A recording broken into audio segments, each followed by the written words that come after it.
காலையில ஒரு மீட்டிங் போயிட்டேன் மேம் 9 to 9:30. அப்படிங்களா?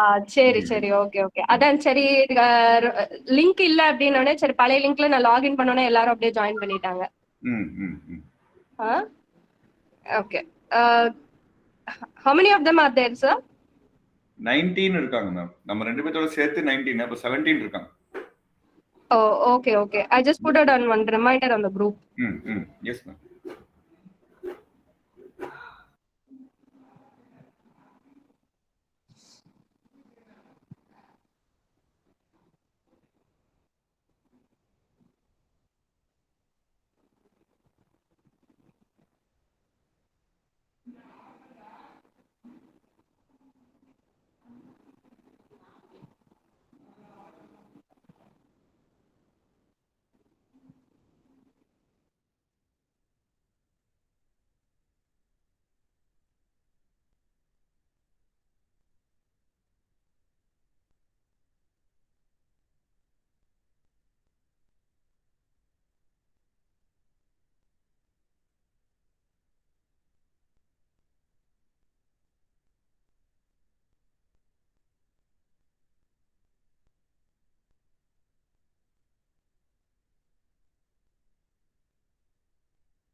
Shall we start, sir? Yes ma'am, 25 people are there. போதும் மேம். இன்னொரு 10 பேர் இப்படி தான் வந்துருவாங்க. சரிங்க sir. Gokul? Yes ma'am, yes ma'am. Okay ma, you can start. I think you're going to take only first half, right? Yes ma'am. Afternoon I have a client meeting. Sorry for the That's okay. Sir அவங்க first half மட்டும் எடுக்கிறேன்னு இருக்காங்க. Second half cancel பண்ணிக்கலாம். So first half மட்டும் அவங்க practical session எடுக்கிறேன்னு இருக்காங்க. Okay ma'am, okay, already informed ma'am.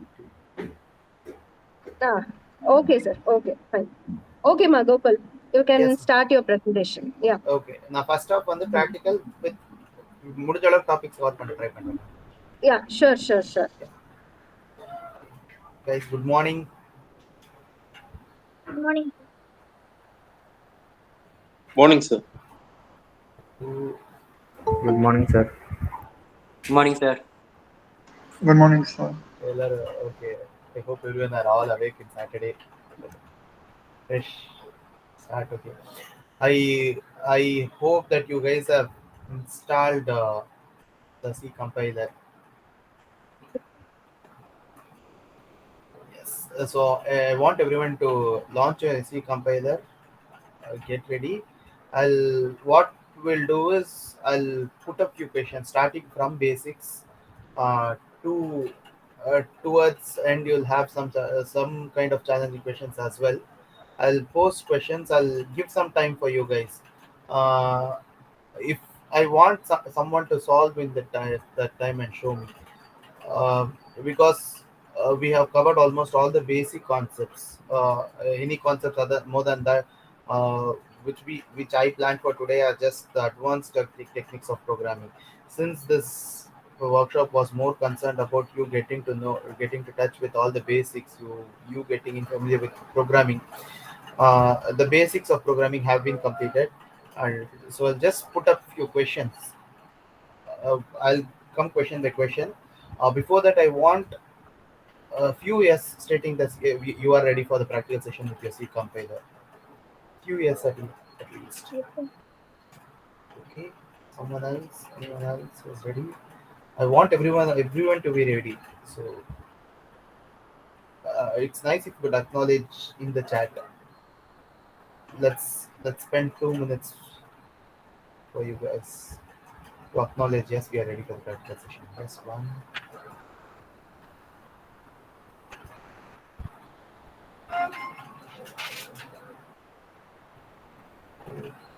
Yes.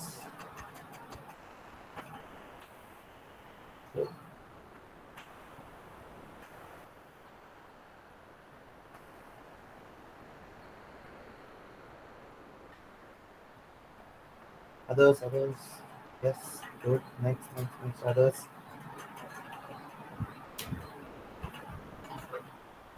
So just 2 minutes I'm giving you so that you guys can get ready and just post me in the message stating that you guys are ready so that I can start displaying the questions.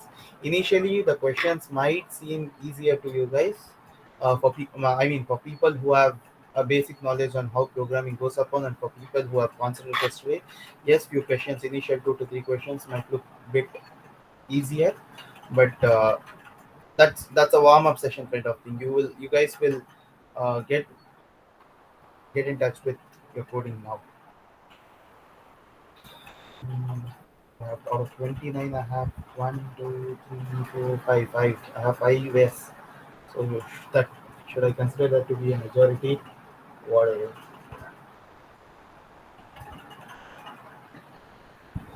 Okay, wait just a second.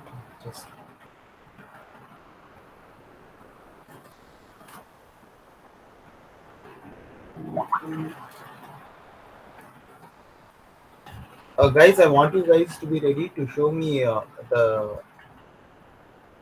once you have completed, you guys can show me, you guys can share your screen, show me the code so that I can check if it's correct or not. Since it's online, it's tough for us to connect physically. So I think the virtual, I guys want you to be virtually connected with me, right?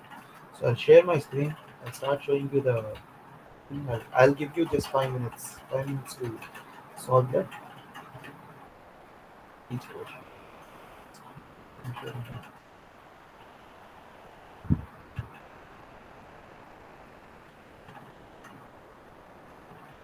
You guys are able to see my screen? My screen is visible? Yes. So this is the first question. I want you guys to write a C program to get variables from the user and display the following results, like sum of those two numbers, difference of two numbers, product of two numbers, a remainder of the division, and quotient of the division.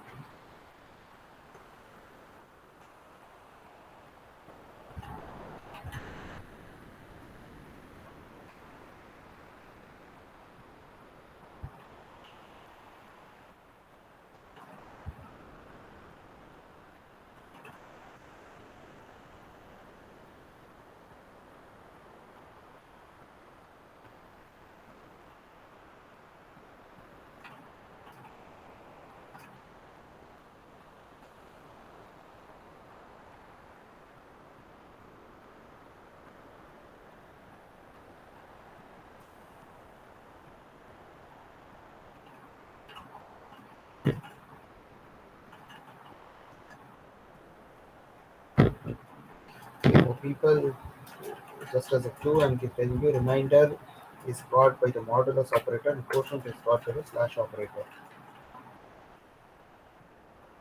If you guys are ready, you guys have solved it, just text in the chat once so that I can just on there see look at your questions.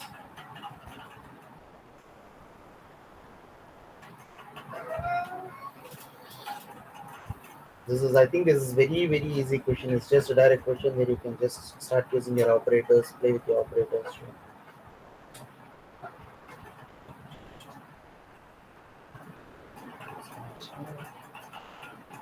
One has done. Can you share your screen, Mr. Kishore? Yes, sir. Yes, please share your screen. I'll just start sharing.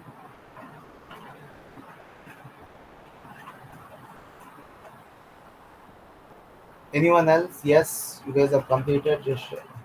Sir, A, B, and sum is declared, and in initialize this channel %60% to promise is there, and given the sum as A plus B, and we got the value as sum of two numbers is 5.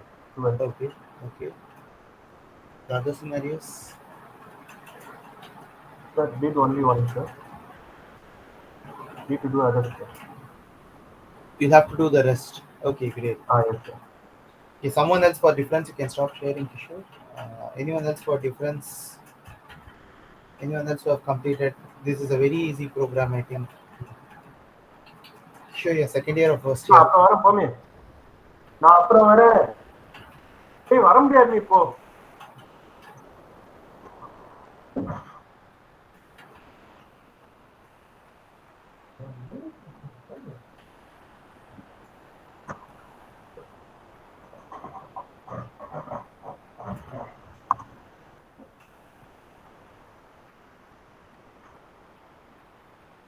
Anyone else, guys? Let's not waste time. I want someone to come up with the solution.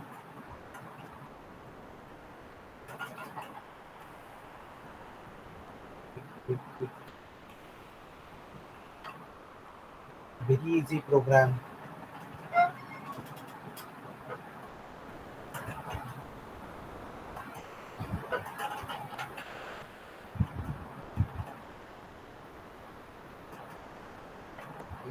Since I have a handful of yes answer over here for installation of what they are doing.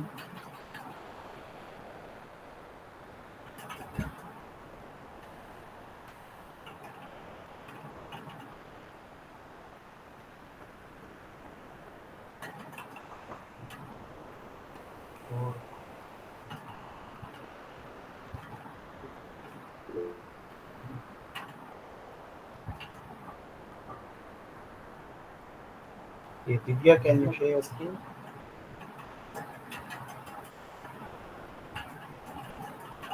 Divya, the screen. Yeah, please share your screen.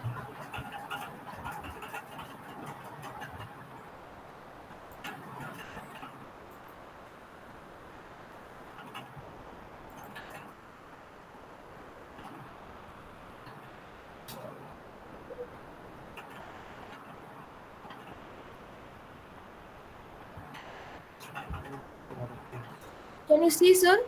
Yes, I'm able to see. 5.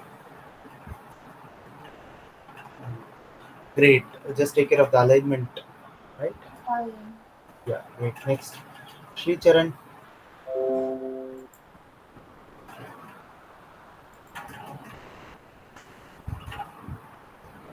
Charan, can you show your screen?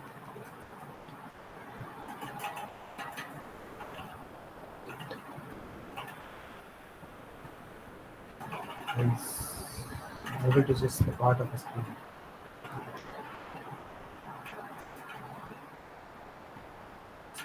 Done. Great. Perfect. Yes. So we'll move on to the next question. Since people are sharing in the screen and I want to see their screens. I prefer to post the questions in chat box so that people can look into questions further. So I prefer to post the questions in chat box. So guys, I'll just post it. The people, even if others are showing the answers, they can just look in over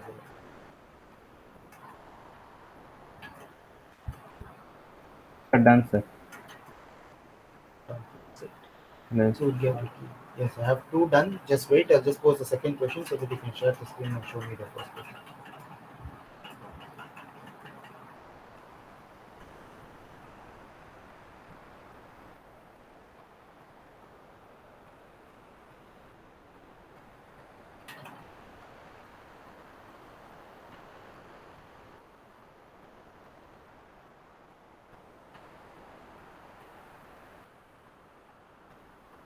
Okay, that's the second question for you now. Surya Vicky. Can you just share screen? I have posted the second question. People who have completed the first question can start working upon the second question.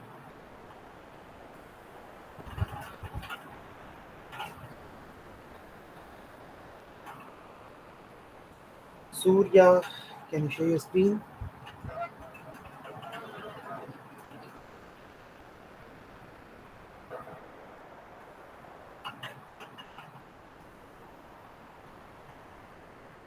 Surya, some kind of response from you. That's great.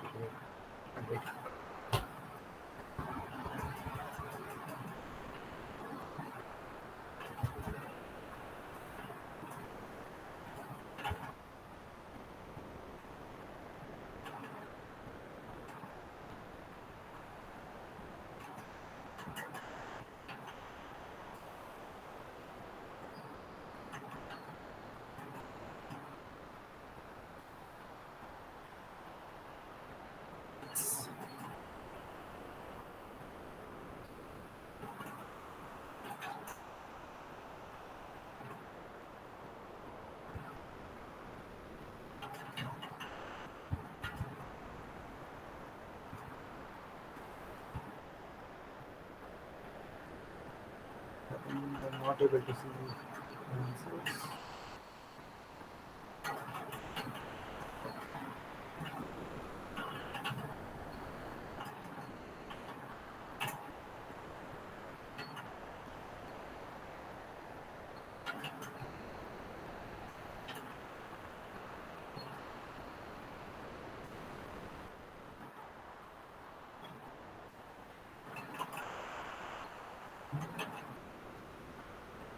Where are the answers printed?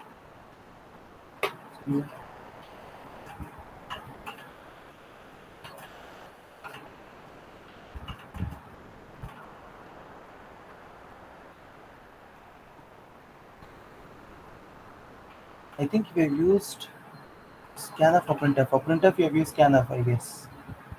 It's not clear for me here.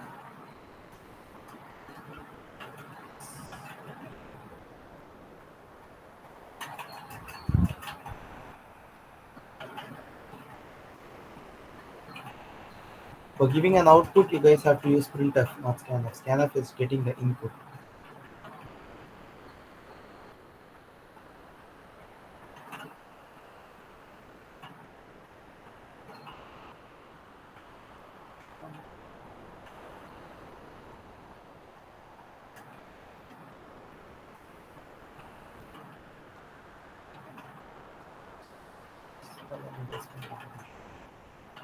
Preparing properly. Okay, great. Good job. Make sure you don't get confused with Kenneth and Peter next time. Next, sorry if I'm pronouncing your name wrong. Venkatesh Vardu. Can you share your screen?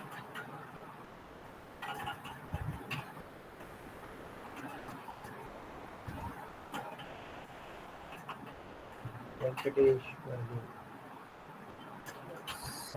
Any response? Yes, no, you can, you cannot.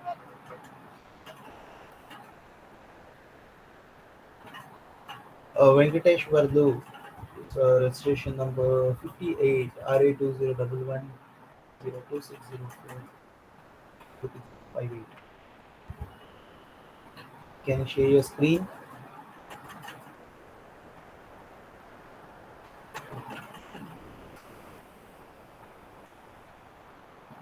Sricharan, you have completed the second question. Is it that done?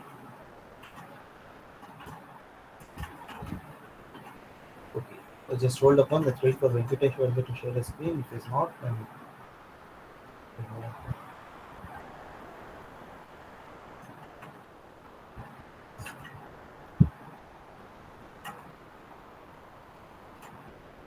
Sir, done, sir. Sure that. Just a second.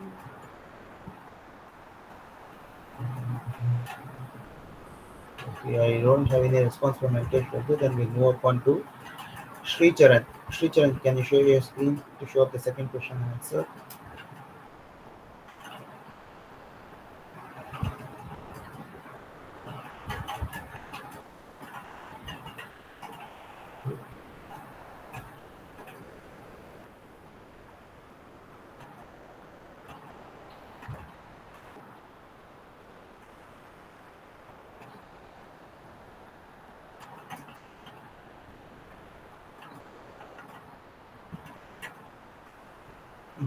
There's a mistake in this, a logical error. What is it? Can you just tell me, Sricharan? I prefer if you could talk. Are you in a right position to talk now? Yes, sir. Yes, there's a mistake in it. Can you tell me what it is? Mistake. I hope you didn't look into the question properly. Or is the question not clear over there? Maybe area of the contribution. Yes, sir. Yes, sir. Root of. Yes, sir. Great.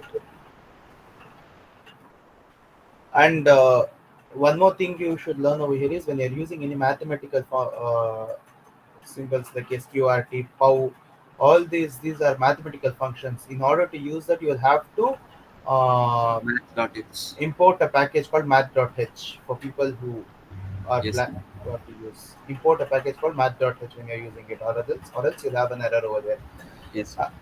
Kishore, I think you have told yes. Can you just share your screen? Yes, sir. Yes.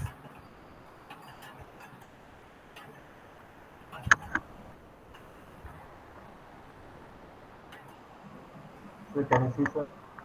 Yes, I'm able to see. I given the variables as S, A, B, C, and the area, Okay. and initialized with Mhm. A, B, and C, and I specify the same perimeter formula, A plus B plus C by 2, and then the area from Heron's formula, square root over. So I use that dot h, Okay. and then I printed the area of a triangle. Great. Using area. Great. Can you show me? I gave the input as 1, 2, and 3.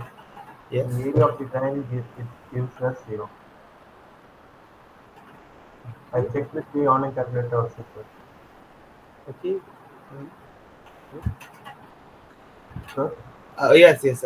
Okay. I'm not really just on the area calculation. The formula is correct. The programming is correct. Yes. Yes. Let's not worry about the mathematical part. It will do Okay, its work. Yeah. Great. Good, Kishore. And I have another yes from Divya Darshini. Yes, Divya Darshini. Can you just share your screen?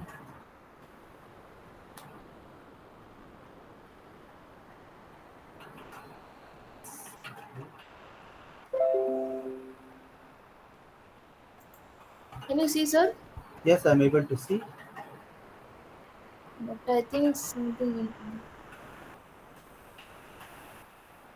Okay, I'll just ask you where you guys are going wrong. Your area is printing is supposed to be 0. Where you guys think you might have gone wrong? I wouldn't say that's actually wrong. Fine, I understand that there's something happening, but I expect something better. I out of 3 people who have showed, there is something that you guys are missing. What is it?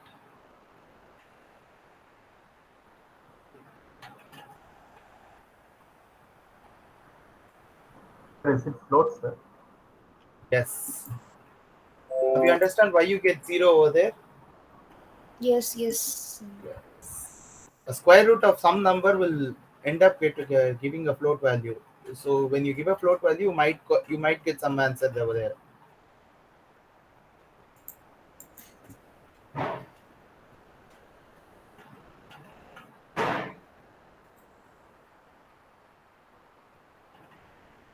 So someone who can do it properly with the float value could show me yes, then I can post up on the third one.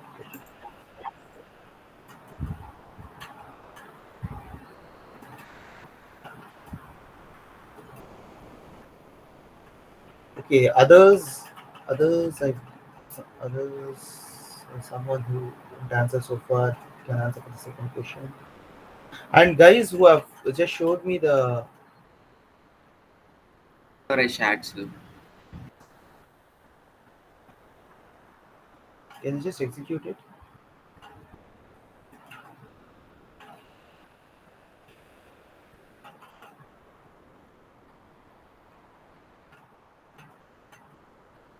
Sir, how much we need to give for float precision, sir?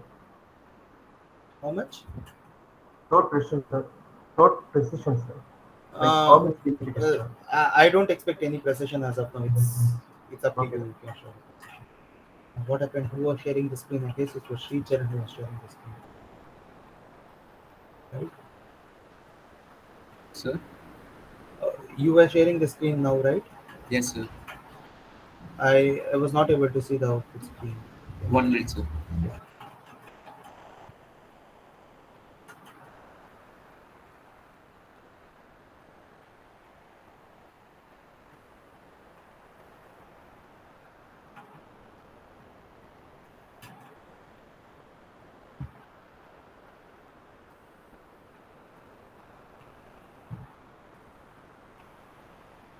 Six.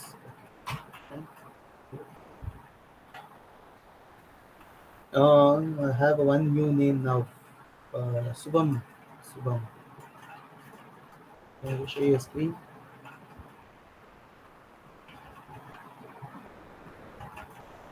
And guys have just showed me the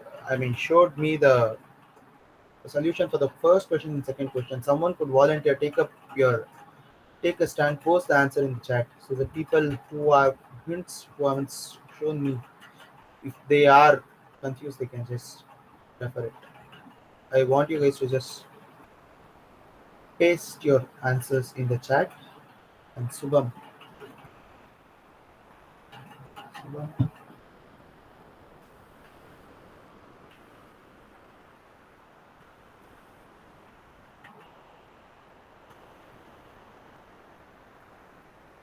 Subham, can I get some kind of response from you? Are you in a position to show your screen now? Just show your screen, show me the answer. Great.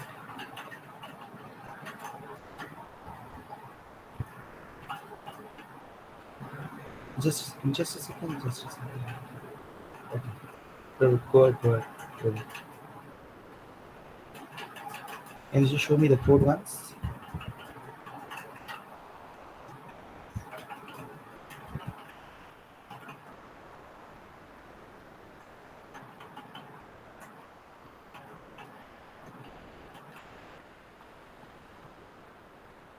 Wait, why are you using C++ over here?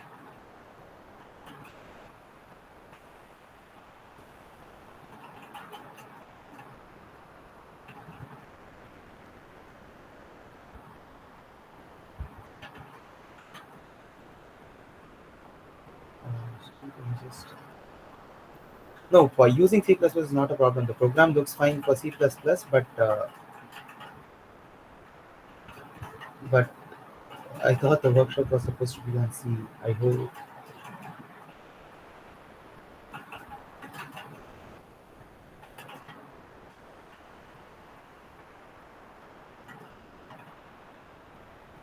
Yes, great, Sugam. Thank you. And I have after Sugam, I have one more. Yes, that will be legendary Ash.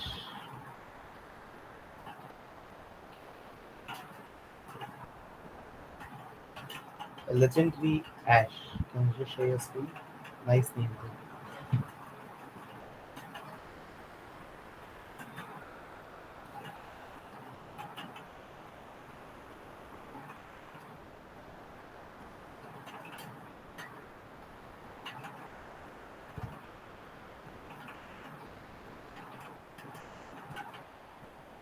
Just a second. Yes, I'm able to see the screen. Can you see, sir? Yes, I'm able to see the screen. Nice. See the screen.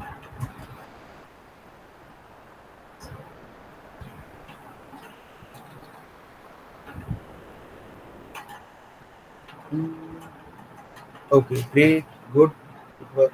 The first one, sir. Okay, and this first one. Where do I get A mod B? I want A mod B, right? I've asked for A modulus B as well. Okay.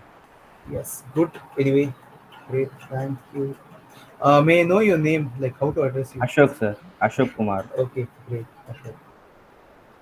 And after that, I had Hemnath T. Hemnath T. I mean, sorry, Hemant T. Sorry to pronounce it wrong. Hemant T. Hemant T. Can you share your screen?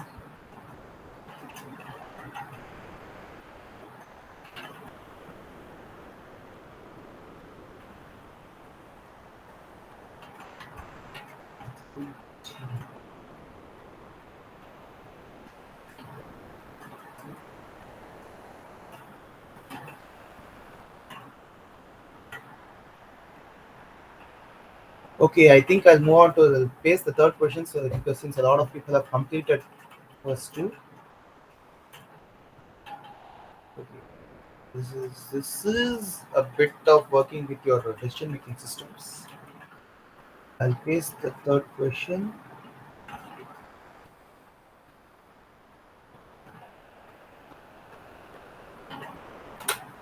Okay, let's see how many of you use this an efficient one for this.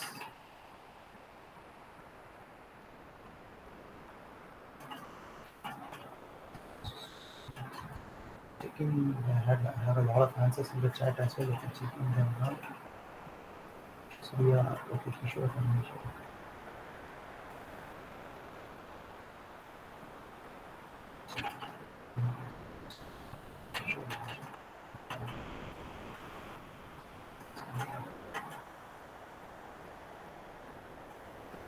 Issues is correct.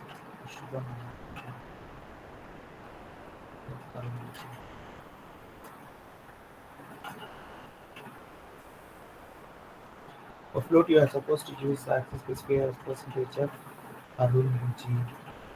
So you are supposed to use percentage of in scanf statement. Should be percentage of because no wait. Okay. Since it's okay, I declared the variables in percentage G. Fine.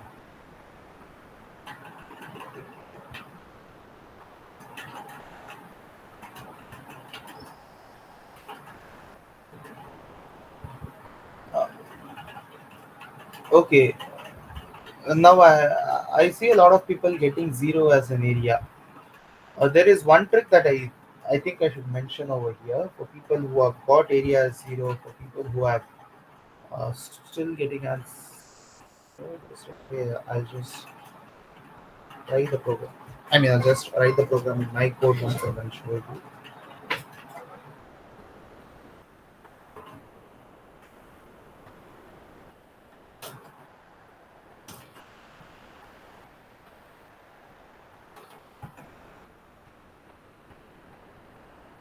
Just a second, people were sending message. I just.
Just a second. Now, I'll just share my screen for the second question. For the Heron's formula, there's a small concept I want you guys to know about that part. I'll just share my screen. Tell me if my screen is visible.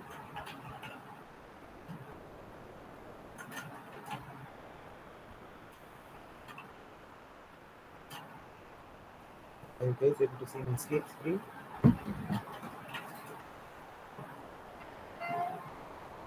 Sir. Great.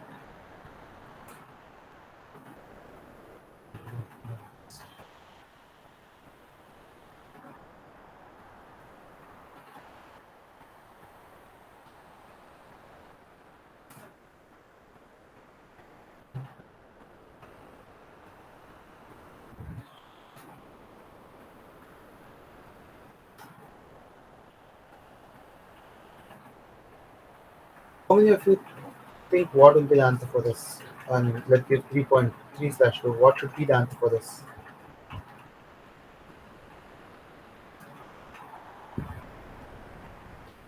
Anyone? 3/2. What will be the answer for this?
See, when I give 3/2 and I'm trying to convert it to a floating format, I'm mentioning a floating access specifier over here, and I'm trying to give 3/2.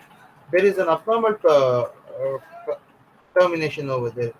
You could see I'm not getting an output screen. When I go to the output screen, I'm getting an error saying that floating point formats not linked, abnormal program termination. Now, what basically is happening over here is this 3 is an integer and 2 is an integer.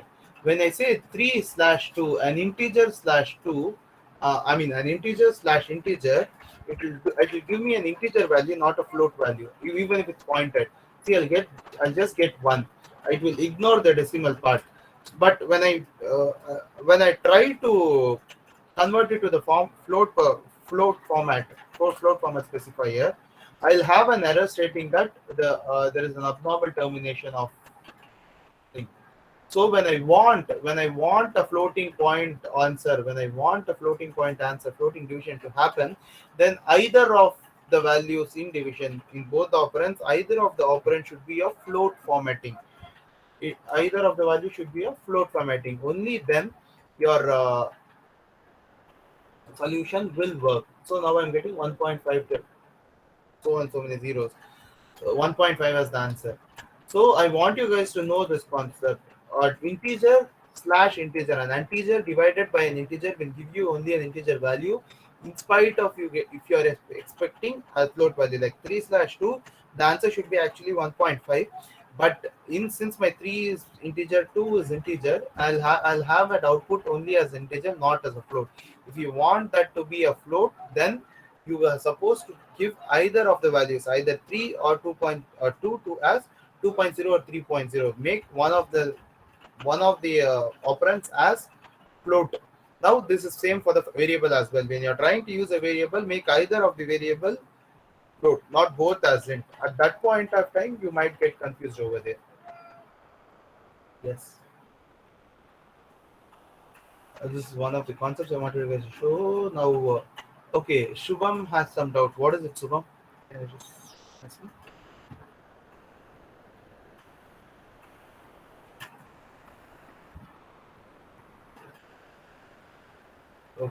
cleared. Was that the doubt? Uh, was the doubt related to what I showed now?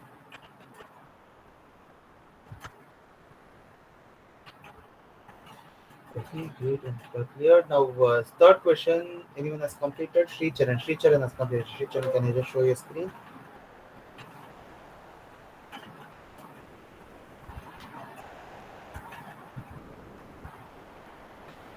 Sricharan. Sricharan. Yes, great.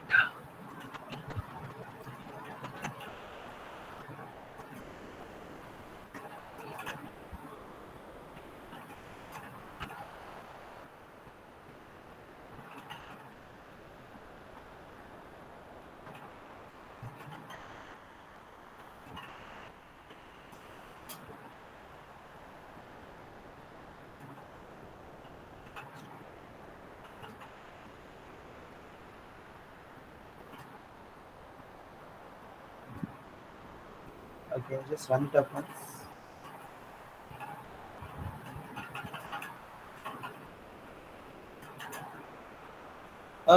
Just execute the program once. Execute, sir. 1 minute, sir. Yes, yes, yes. I want to do this. Just anyone else who have completed the third program, you guys are ready with the solution. Once after sharing, you can present your screen. Just ping me in the text box. So, okay, great. Anyone else who have completed the third question? Ready with the solution? Sir, I'm doing, sir. Okay, who's that Arun Vijay is doing? Great. Anyone else?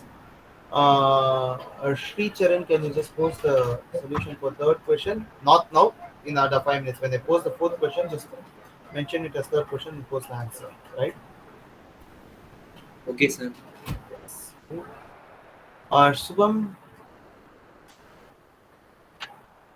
since the doubt is cleared, can I assume that you can share your screen for the third question solution?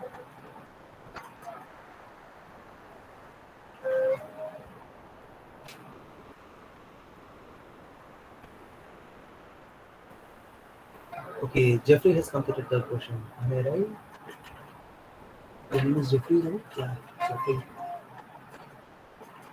Jeffrey, can you share your screen? It's okay, Shubham.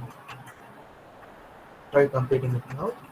Jeffrey G.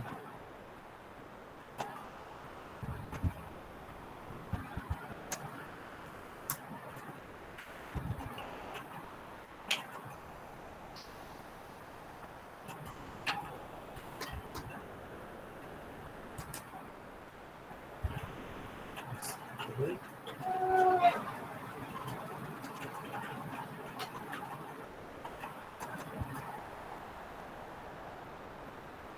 Can you just execute the program once? I'm able to share the screen.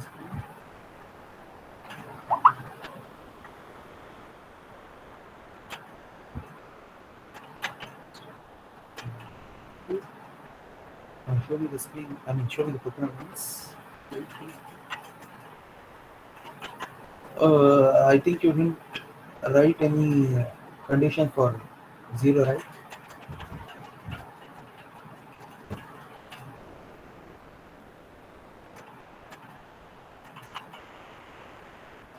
Yes, sir, I'll do it now, sir. The question mentioned 0 as well.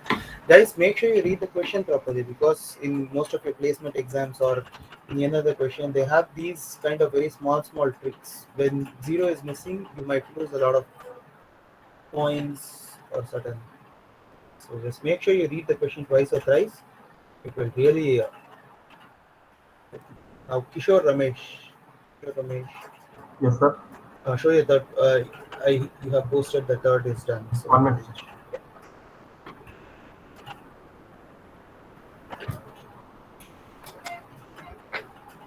Sir, can you see, sir? Sir, I posted it by mistake, sir. The solution, Sri Charan. Yes, yes. Hold on. Yes.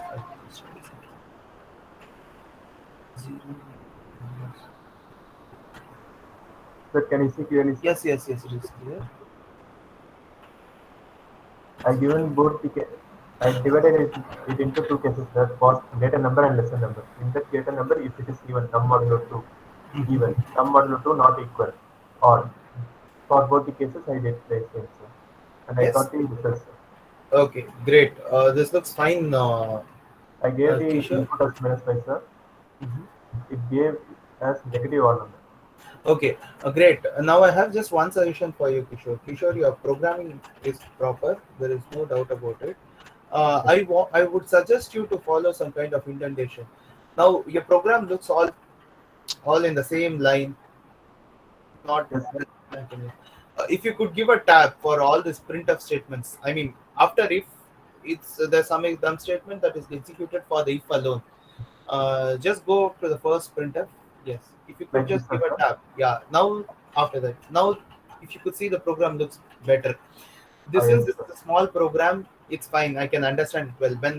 But let's assume you have like 5,000 queries, 6,000 queries. Then this indentation will fetch you a lot of positive comments. So it's a suggestion from my side to follow pretty printing. Pretty printing as a type it with indentation. Great. Okay, sir. I will follow, sir. Thank you. Thank you, sir. Okay, done. Surya has posted the solution here. It's a nice concept. You have used the concept of nested if. Great.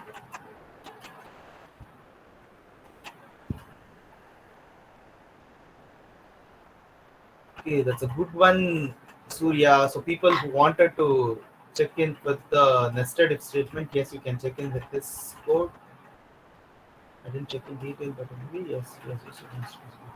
First, you're checking if it's even. If it's even, then you're getting in. You're checking if it's positive, 0, or negative. Okay, but sometimes there might be a logical error when you put your negative in the else statement. No, nothing wrong. Sometimes if there's a complex number, sometimes if there's a compound number, and sometimes if compiler doesn't fall into a proper place. Some compilers are always not correct. Compilers sometimes they get confused. So try always putting the 0. Whenever they ask for a 0, always try putting 0 as the else condition. Because for 0 there is no specific condition where you have to check for, like a positive or negative. You have to check if it's greater than 0 or less than 0. So make sure you always put the 0 at the end. But that's not a problem now. Anyway, I'll just try doing it.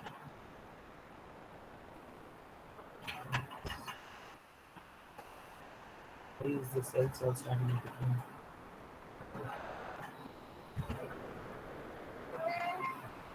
Okay, the code is correct. I hope you didn't close the program properly. Just check up on that. Or you might have just left out few queries and then copying it. Great. I guess I have a lot of answers for it. Sir, Yes, Arun? sir, I have finished. Yes. Can you just show your screen? Yes, sir. Our third question.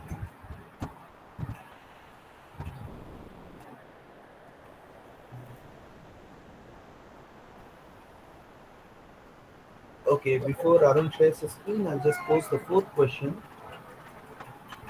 Let's see. I have like 5 scenarios in this. I'll post it scenario by scenario.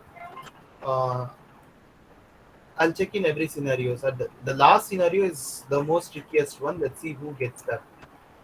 Sir, can you see, sir? Just a second, Arun. I'll just post the Yes. fourth question you get in. This is the fourth question, first scenario in it. I want you to display the following series 1, 2, 3, 4, 5, 6 till 100. Okay, now let's get into your code, Arun. Yes, sir.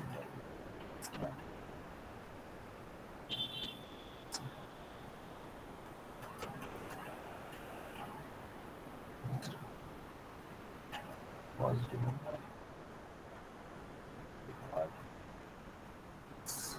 Zero.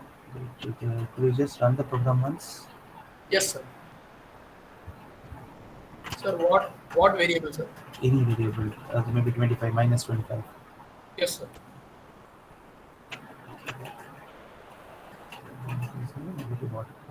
Good, great. Yes, sir.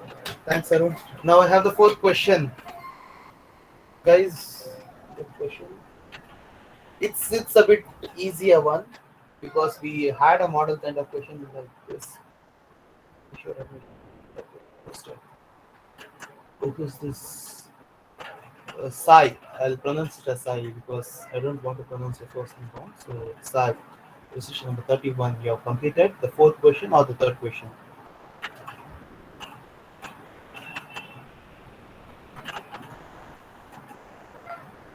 Okay. Shrijan has completed. Just wait for Sai.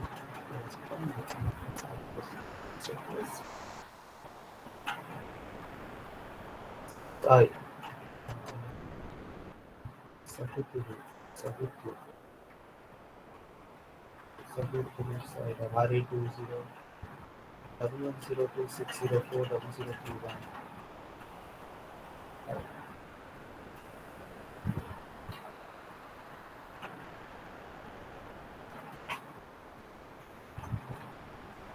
So can I just share your screen?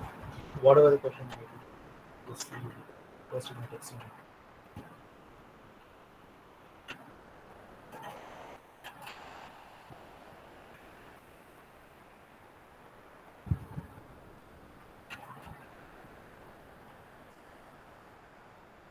Hi, you there?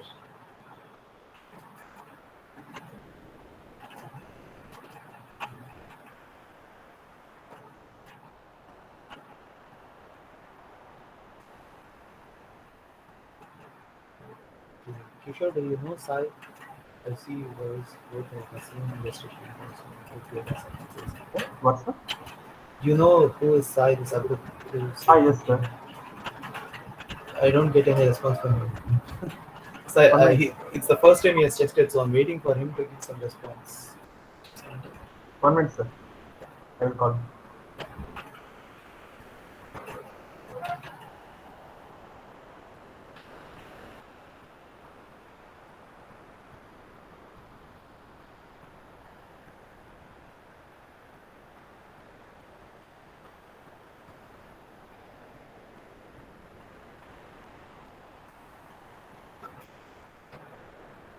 I guess so far the questions are not a bit interesting. So far you guys are doing whatever we did yesterday since it's a reference. Yes, it's not a bit interesting. I really wanted to, the most interesting questions are after this. Maybe after this, these questions will help you understand programming even more better. These are all very small programs. So since there are a lot of first years over here, I thought of just pitching few basic questions over here so that they can work well with that.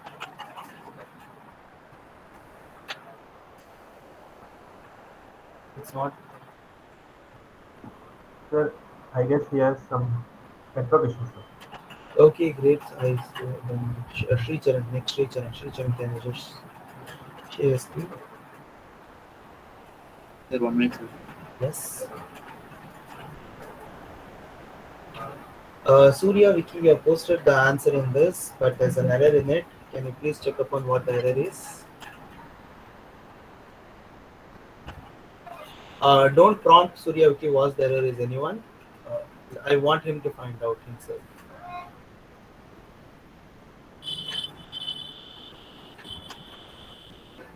Sir, I'll run the program. Yes. I'll run it, sir. Yes, please do. Good, great. Thanks, Sricharan. Kishore, can you just show your screen? Surya, did you find out what the error is? Surya.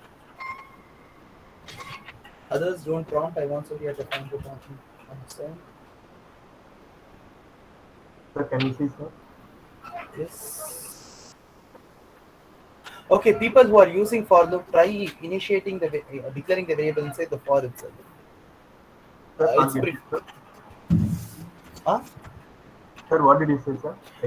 People who are using for loop, try declaring your iteration variable inside for loop itself. It's not necessary that you have to declare it outside the for loop. Okay, sir. That's anyway not an issue. Yes, this is correct. Can I just run the program once? Do I need to show the output, sir? Not just go through. Yeah. Okay. Great. Great. Okay. Good. Thank you. Okay, Surya, since I didn't get any answer from your end, the error is it's I equal to 1, not I equal to 1. You're not comparing it over there. You're assigning 1 to I inside the for loop condition. I mean, inside the for loop prototype. It is I is equal to 1, just single equal to, not double equal to.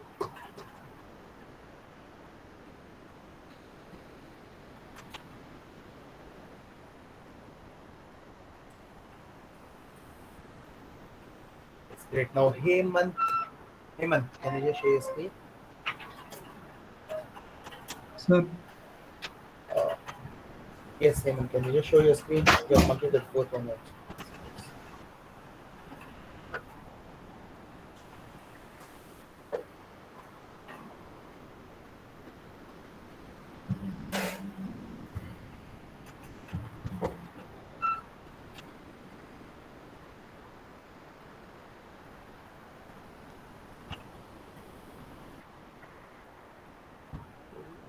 Yes, great, good. Thanks, Hemant. Okay, Sai is here. Sai, can you share your screen now?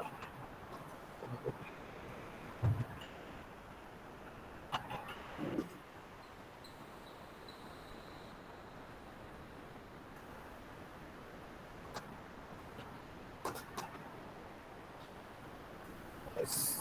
Sai.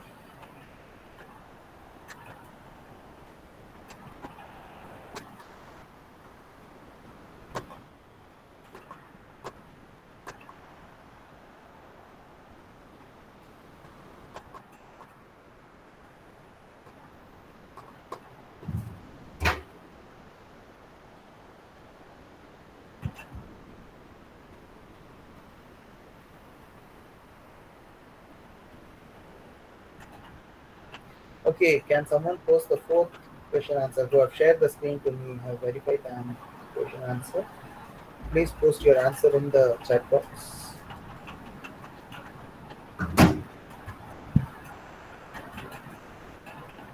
Others who haven't checked, showed me the answer can, or who are trying to solve it yet, can see the answer in the chat box. Okay, since I have a bunch of 4th question answers, should I move? I'll post the second scenario of the question. It's a bit similar one. So not much of a time. You'll have to just modify the program. Already. This is the second scenario.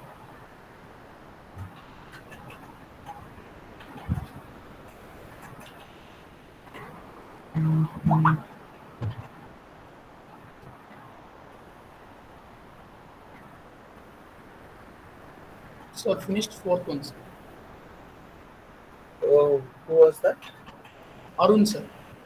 Arun, yeah, show your. Yes.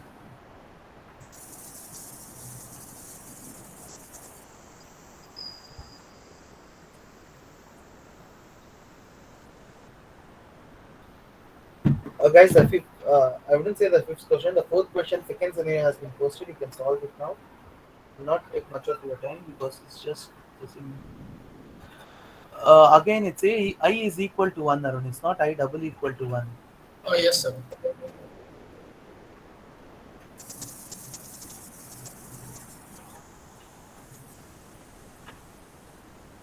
So it's Okay, good, yes. great, Karan.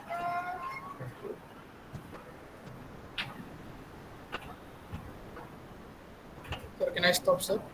Yes, please. Yes, sir. Thank you, Arun. Okay, I hope I guess Sri Charan has completed the second scenario. Yes. yes, sir. Just hold up on. Let few more people complete that. Just give 2 more minutes so that people give few more answers and we can do the answers.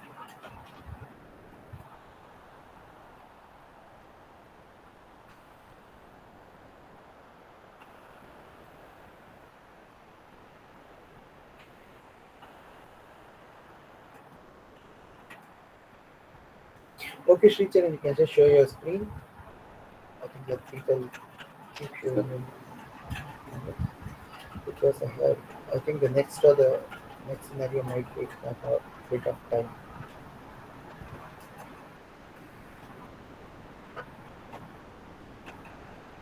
Sir, I'll run, sir. Yes, please.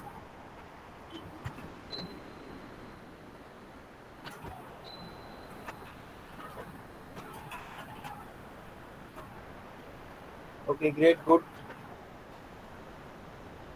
Thanks, Session. Anyone else?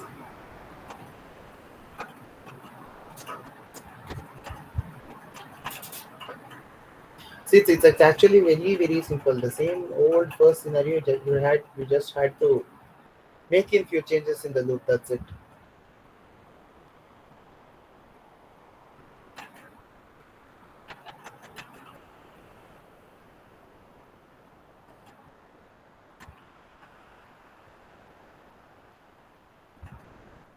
Okay, Sricham, just paste the solution in the loop. I'll send you the next scenario.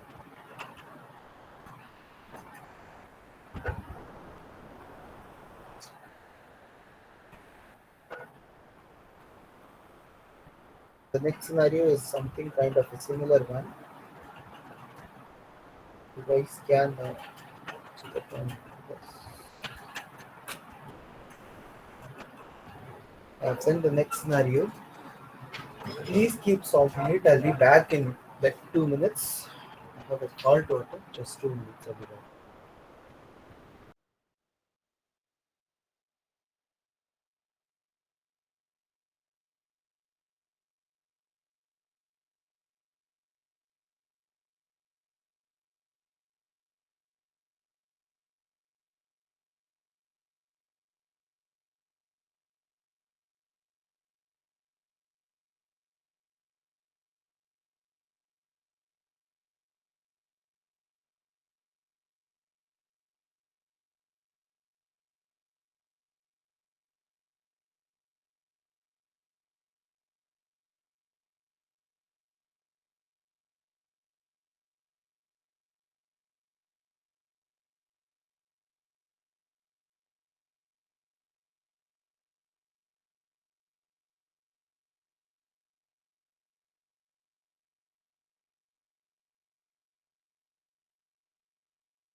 Did you know completed the 2468 that series?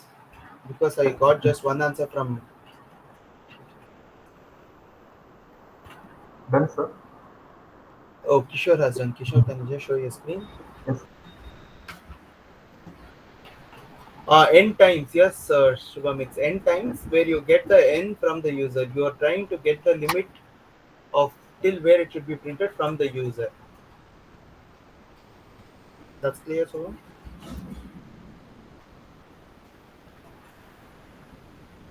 Why is there an I plus equal to 1 inside? Oh, this is for the, which question is the 2468 question? I mean Kishore. This is Kishore, right? Yes, Kishore.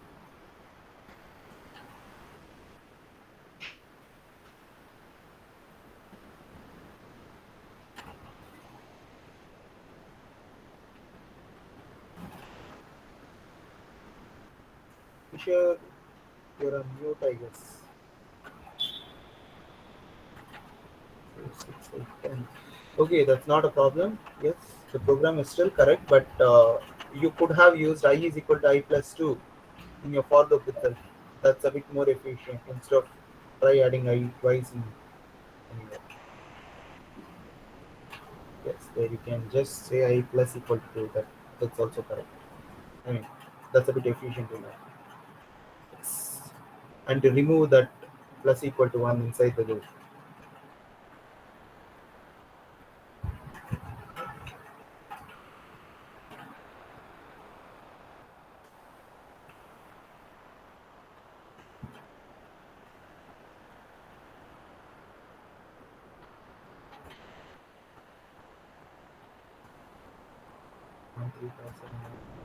Have you initialized I to 1 over there? Initialize I to 2. You should start from 2. Yes, now it's correct.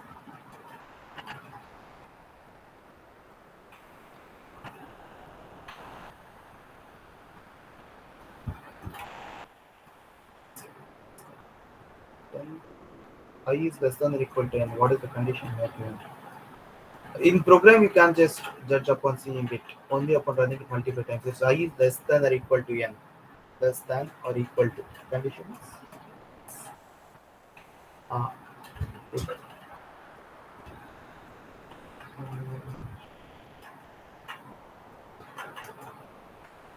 Good, great. Thank Kishore. Have, okay, I have Sri Charan done with the some program. Yes, sir. Surya Wiki. Oh, just a second, Sri Charan. Surya, you have also completed the some program, right? Is that done for the same?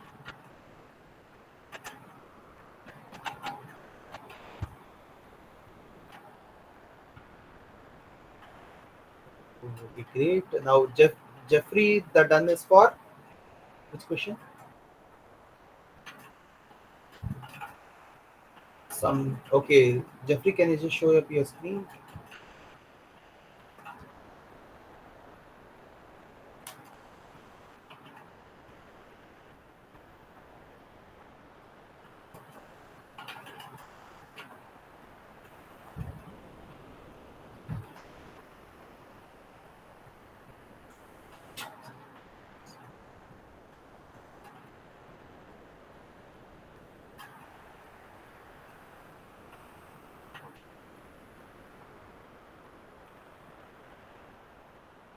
You just show me the program once. I plus equal to 2. Okay, great. Yes, great, good, Jeffrey. Now, Sri Charan, can you show up your screen?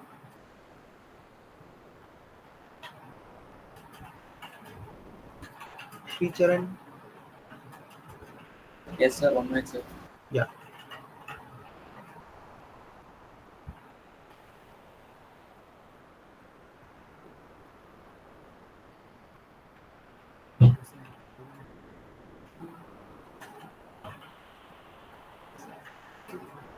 Sum is equal to I.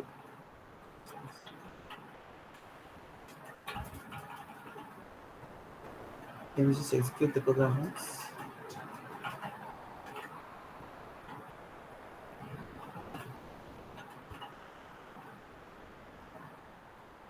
Okay, great. Thanks, Sri Next. Subham, I think I've answered for your question. Did you get that point?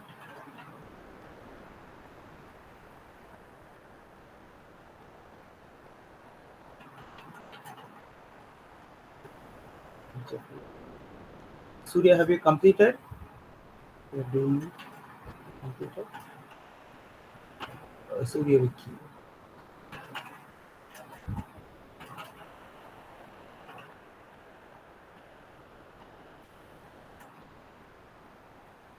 I'm going to complete. Great. Now let him complete. Before that, I'll post the next scenario. This is a bit tricky one. Think properly. I'm posting it in the as the fourth scenario because the previous scenarios will help you.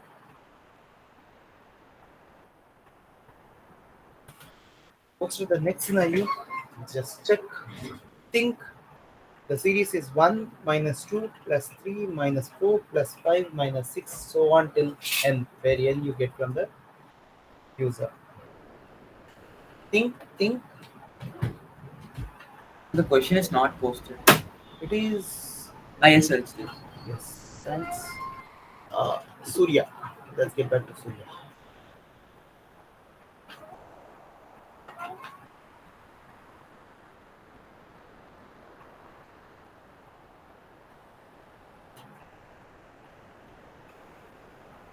It might seem a bit tricky, but it's actually easy.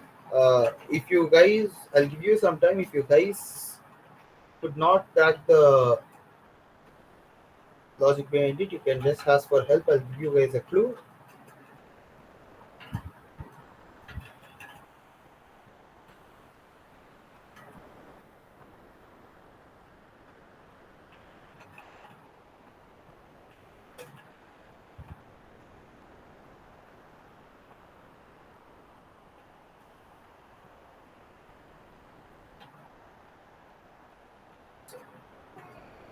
Okay.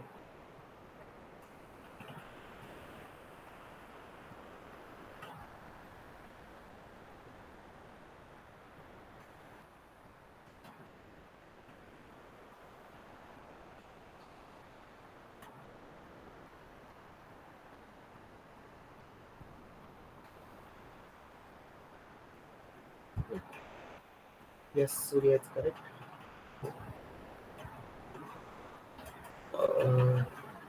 No, Kishore, I've posted an equation that is 1 minus 2 plus 3 minus 4 plus 5 minus 6. So on till then. That's the latest question I've posted. Did you find it or should I send it again?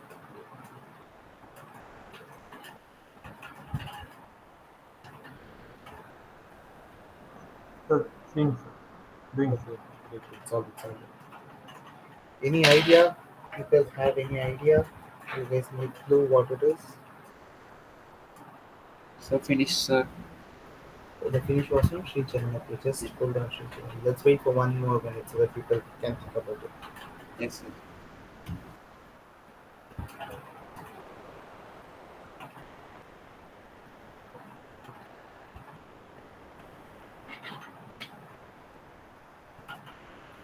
Sri Chennai, you're from first year or second year? First year, sir. First year. You have done your biology or computer science in school. Biology, sir. Great then. Have you studied programming anywhere in between? Not much, sir. I just tried Python once, sir. Since you've tried Python, this might look a bit easier for you. Pythons are a bit advanced. Yes, sir. Jeffrey, fourth part. Fourth part as in, is it that 1 plus 3 plus 5 plus 7, Jeffrey?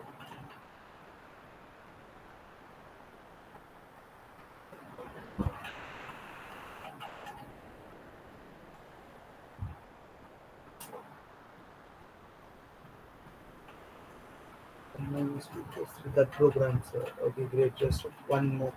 Let's wait for a few seconds. Let's get one more done. We'll start discussing the answer.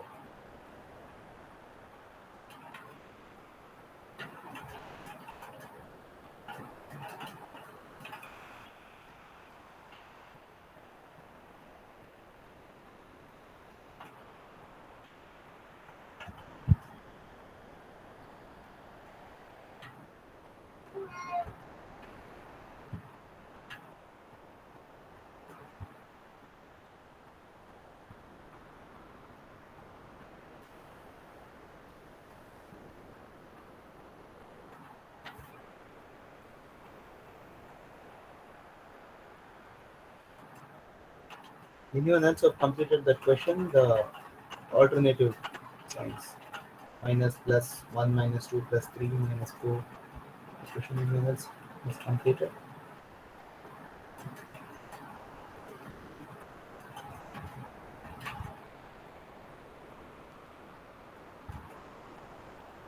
Let's get with all these popular names. Alumni, Kumar,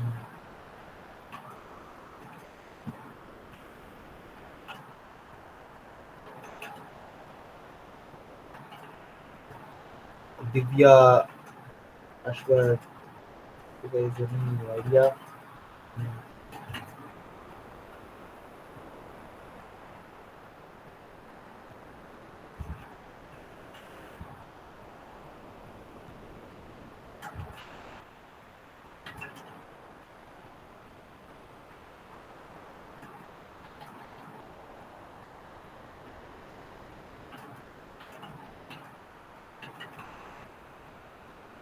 Okay, let's not right now. Sri Charan, I guess Sri Charan has Sri Charan share your screen. Yes, sir. 1 minute, sir.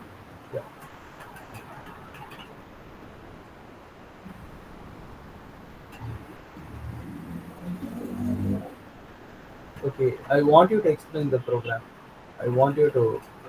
Sir, I used a loop to like repeat this step, sir, until n is equal to I, sir. And Okay. then when I is even, the sum is subtracted. The I is subtracted from the sum, sir. If sum is odd, then sum, I mean, is added to the Added to the sum, sir. I is added to the sum, sir. Like when 1 minus 2 plus 3 minus 4, the even numbers are subtracted, odd numbers are added. So if it is even, I'm subtracting it, sir. If it is odd, then I am adding it, sir. Can you just execute the program? Yes, sir. Uh, one second. Run the program 1 second. Tell the number that I give. Yes, sir. Give five. 5, sir. Yeah, 5. The answer is 3. Yes, sir. Yes, yeah, good. Good, Sricharan. Yes. Next, the next one was Jeffrey. Jeffrey, share your screen.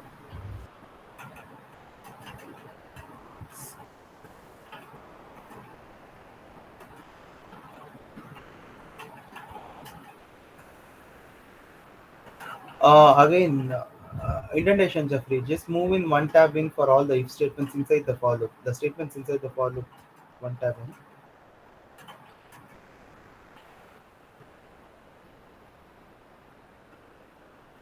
The parenthesis can be of the same because of that condition. That doesn't matter. But the statements inside it.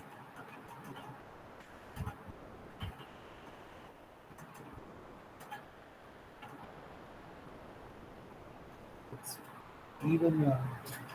Yes, just execute and just give it number 5. Yes, good, great, Jeffrey. Thank you. Divya, can you share your screen, Divya?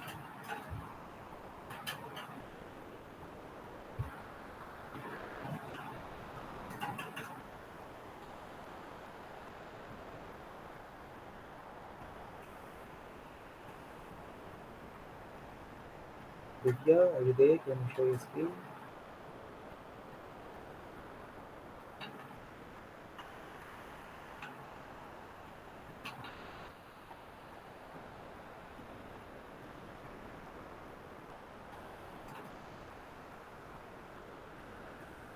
Divya is not there in the.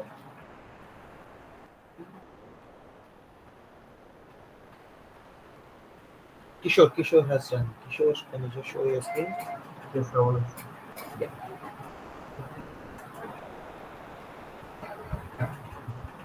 So can you see, sir?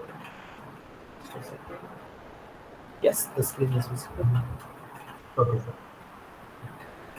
Sir, I used power to find the series, sir.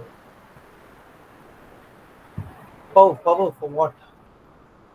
Sir, I taken since it's an alternative series, so I taken it as -1 times the n plus 1 by 2. That exponential formula. So basically, use the formula over here, Yes, the sir. math formula. Yes, sir. It could be called a smart move, but in terms of programming, it is not a smart move. Can't get it, sir. It's a smart move in kind of what to say, in kind of real life. Yes, it's a smart move since you know the formula for that. Yes, you can do it. But when as far as computers is concerned, as far as any programming language is concerned, when they ask you to do a certain series, then they expect you to do raw without any formula calculation or anything. They expect you to use the loop, run it. That's what all programming is concerned about. So we need to use raw math. Raw. I mean, without Okay. any program calculation. When they ask Only for the boom math. series, you use the loop. Okay, sir. It's a smart move. I appreciate, but there's a but. This will not fetch a good impression from others. Okay, sir. Yes. Thanks, Kishore. Sir, I gave the input as 2 and I got as -1. Yes. The I couldn't say the logic is wrong, but I get it, sir. Yeah. Thank you, sir. Yes, thank you, Kishore. So I'll post in Divya is not here yet. So I'll post in the next question, the next series. I think since you have all got this, the fourth series, the 1 minus 2 plus 3 correct, so it will not be tough. This one will not be tough. Let's see.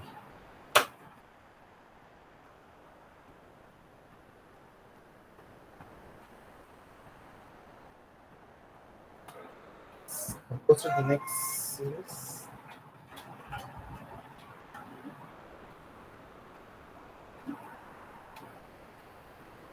Uh, the 1 minus 2 plus 3, that one. Can someone post in the solution for the thing? And this question, it is supposed to be 1 to the power of 1 minus 2 to the power of 2 plus 3 to the power of 3 minus 4 to the power of 4, so on till n to the power of n. That is the question.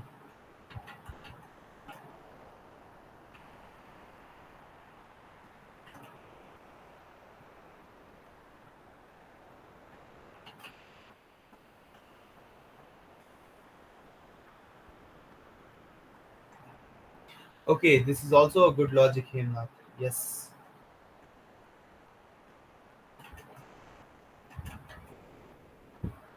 Hemnath, can you just show your screen? Share your screen since it's a different logic. I want people to see this logic as well. It is one square plus 2 square plus 3 square, or 1 minus 2 square, one square No, it's minus not square, Sricharan. It's 1 to the power of 1 minus 2 to the power of 2 plus 3 to the power of 3. The number to the power of number. Okay, sir. Yes, Hemnath, can you just explain the logic that we used here?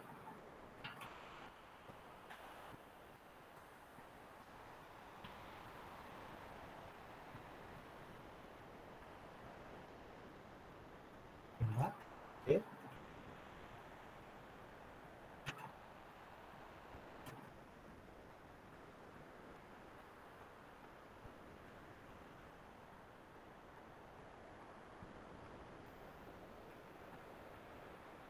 Unable to unmute. Okay, in that case, I'll tell the logic. Now, basically, basically, what happened, what he is doing over here is, there is a solution. The question says it's 1 minus 2 plus 3 minus 4 plus 5 minus 6. If you could separate all the odd numbers and even numbers, it will be 1 plus 3 plus 4 plus 5, and then minus 2 minus 4 minus 6. You take all the negative common in all the even numbers. So you'll have 1 plus 3 plus 5 plus 7 as a bracket, minus in another bracket will be 2 plus 4 plus 6 plus 8. So what he has done is he had added all the even numbers separately, he has added all the odd numbers separately, and then he has subtracted even in odd. So this is one another great logic. Good Hemant. Yeah, Hemant. Basically, grouping of all even and grouping of all Yes, odd, he has basically done subtract- grouping over here. and then subtracting with even. Yes, yes. Okay, sir. It's good. Great Hemant. I mean Hemant. Sorry, Hemant. Thank you. Uh, the square, I mean the 1 power 1, 2 power 2, 3 power 3, that question someone has solved it. Okay, Sricharan has solved it. Surya, sir, should we use some minus equal to power of I, comma, I? Mhm. Some minus equal. Should we use, nah, it's up to you. If you want to use it, then use it.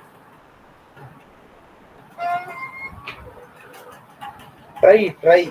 Before you show me the program, I want you guys to run the program once and see.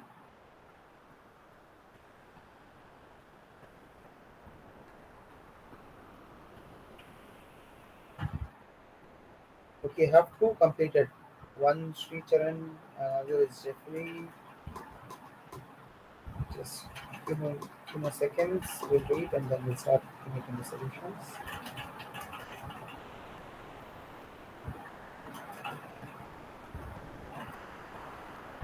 Divya has joined. Divya, did you have any network glitch in your place? Because you said you have completed, whether I was asking you or not in the Yes, sir, it's having an error. I'm just correcting it now.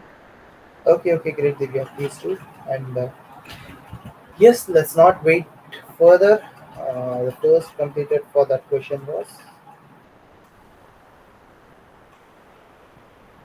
Sricharan. Okay, Sricharan, can you just share your screen? Yes, sir. Yes, please.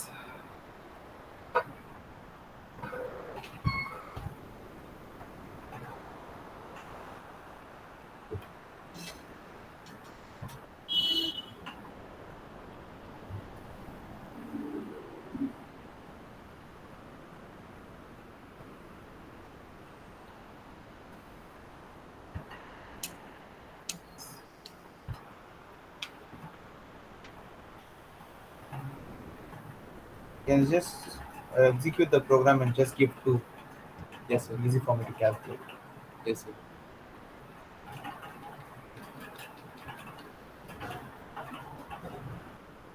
2. Sir, 1 minus 2 square plus 3 cube minus 4 power 4 plus 5 power 5. That series name, sir. No, just giving 2 as thing. 2, sir. Yeah. 50 minus 7. The logic is correct. The logic is absolutely correct. I checked the logic. Yes. Yes. Yes. Thanks, Sricharan. The next completion was from Jeffrey. Jeffrey, can you just uh, show your screen, Jeffrey?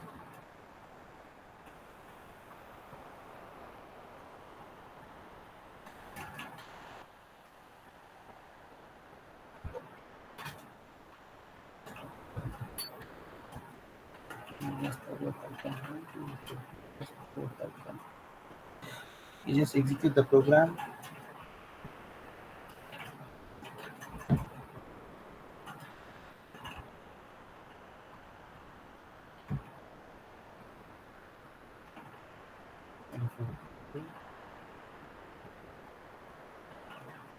Yes, that's correct.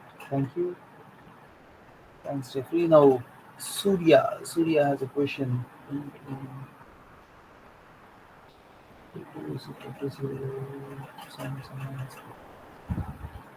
Yes, that's correct. Thank you, Surya.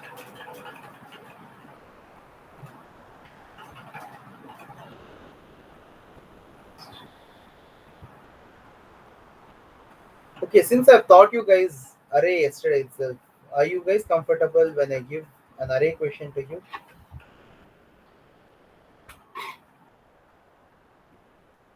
We'll try to do, sir. This is what is asked, sir. Sum minus. Yes, you. In case if you have asked, you meant that if you can use sum minus equal to power 5 comma a. Yes, you can. There's no concern in using it. You can directly use it.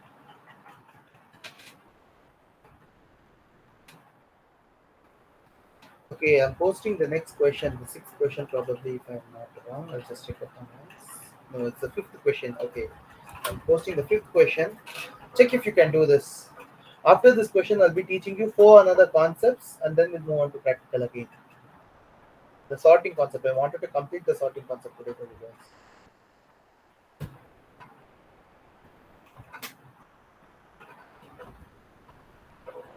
Fifth question. It says write a C program to create an array and get the values from the user. Also, write a function to perform linear search, that is normal search. You just have to search if the value is available in the array. Don't get confused with the term linear search. That's a technical term for just a normal search. You just have to check if that specific value is available in an array. Can be anything: float array, int array, character array, whatever it is. But you have to just get the values from the user for array, get a value from the user again to check if that specific value is available in the array.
Any idea? Are you guys trying to approach the question? Searching alone, what function should we use, sir? For searching, you don't have any inbuilt function. You have to write a loop. Okay, I'll just give you a clue. You get values from the array. That thing I've taught you yesterday, and you Yes. get one another value to be searched from the user. Yes. What you have to do is you have to run the loop starting from the first value of an array till the last of an array, and check, give an if condition to check if that value is matching with the current value that you're traversing in the loop. You Okay. keep on checking. Once it gets encountered, you can just print it and get out of that loop. Yes, sir. Okay, we have it done. Kishore, have you solved it? Yes, sir. Kishore is in second year. Sir? You're in second year, right? Yes, sir. I think you might have solved it in your classes itself. Yes, sir. Yes? Yes, sir. Already did in class, sir. Subham is of second year. Great. Let's wait. I want one first year to get in because it will be easy for you guys.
Okay, let's not waste time. Kishore, can you just share your screen? Yes, sir.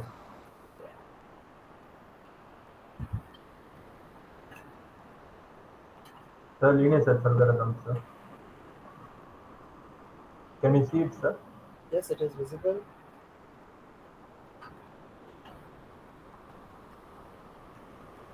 Now fine, sir.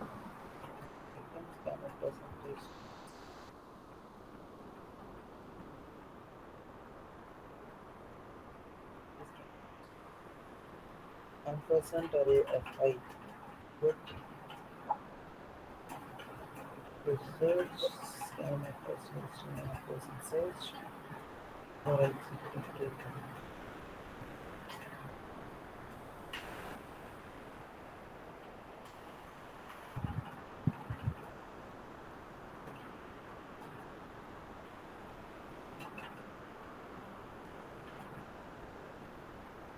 Yeah. Okay. Sure, I want you to explain the program for others in the chat. Sir, it's basically linear search algorithm, sir. What text is just a minute, Kishore. Your voice is not clear. Sir, can you hear me, sir? Yes, now it is. Now it is. Yes. Sir, it's basically linear search algorithm, sir. Here I declared the array and the value as I, and then I printed the initialized the n, and printed the how much element we need to find. For example, if we need to basically it's an array size. For example, if it is 4 means array size is 4 means here the n is taken as 4 or it will be taken as 5 depending So on basically, you mean to say the variable n is meant to denote the size of an array? size of that exactly, sir. Yes. And then we are looking at sir for I is equal to 0 and I is less than this. Basically, we are traversing the entire array in this for loop. We are traversing the entire array. So And we are in getting the array. The scanf is meant to get the values of array from the yes, sir. user. And in that for loop, if we are searching for the specified number in that array, for example, 1 minute, sir. Here I gave the array size array n as 3, and the number of elements is and the elements are 4 and 5, 6, and I need to find 6. In the first for loop, it will traverse the entire array to search the 6. So it will search for one by one for the subscript of 0, subscript of 1, and subscript of 2. At the subscript of 2, it will find the element as 6, and it print the statement as 6 is presented in the location of this, like this. 6 is presented in the location of 3. Okay. I ignored the subscript 0, so it gave 3. And in case I didn't give, like for example, if the subscript is not, like the given number is not here, I gave it as 7, it will commit so, and I make a run. This if case is ignored and comes for the next, because the array search is not here, so it will go for the second case, like the 7 is not present in this array. Good. It's basically linear search, sir. Yes. I am unable to explain it in a proper manner, sir. Oh, this is fine. This is fine. I guess people understood. This is a linear search. This is linear search for you guys. Yes, sir. Uh, I studied so, only a few days back, sir. so I hope you know what binary search is as well.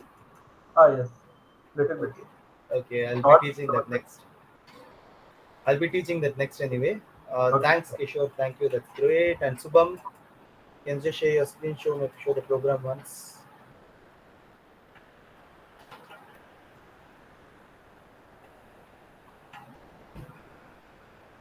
Subham Mota.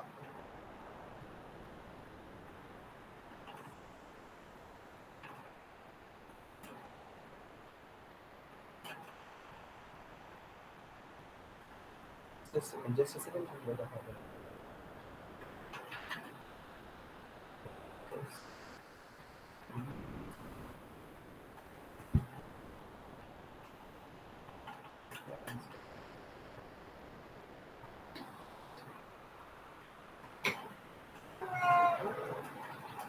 Okay, you basically use the flag concept over here.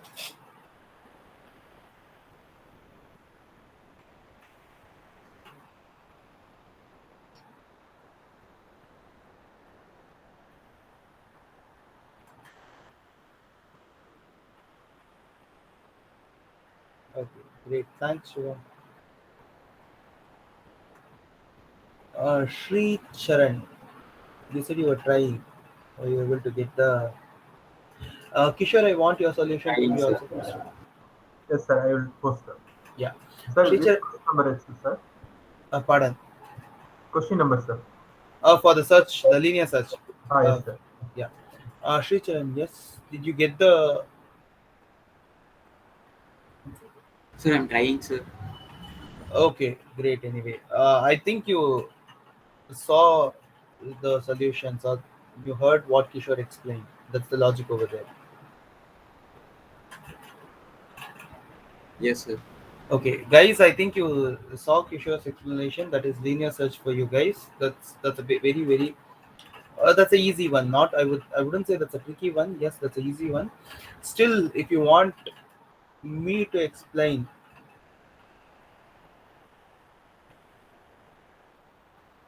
if you want it in a more clear way, I can do it. So can you explain? You want me to explain? Okay. Yes. Kishore, I want you to share the screen instead of me typing it. Just share the screen and explain. 1 minute. Yeah.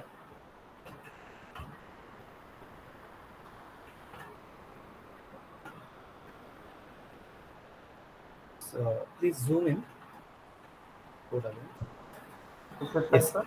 Yes. Thank you, Kishore. I think everyone is able to see the screen.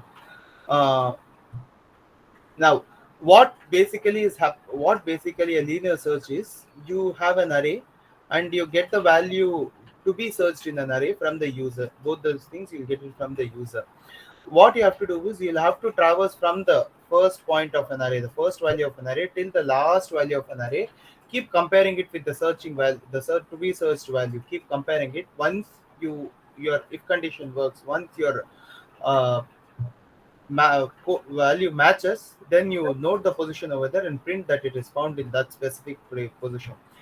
That's the logic behind the linear search. Now, what basically is happening in the program is I have declared an array of size 100 with a some maximum amount, and a variable called search, and a variable iterator variable and a variable m. Now, this n is basically used to get the array, the the number of numbers you're going to enter into the array, the size of the array. That is why he has used the variable n over there. So what initially he has done is he has got the size of an array from the user. So percentage g ampersand n. Yes, you have got the size of an array n.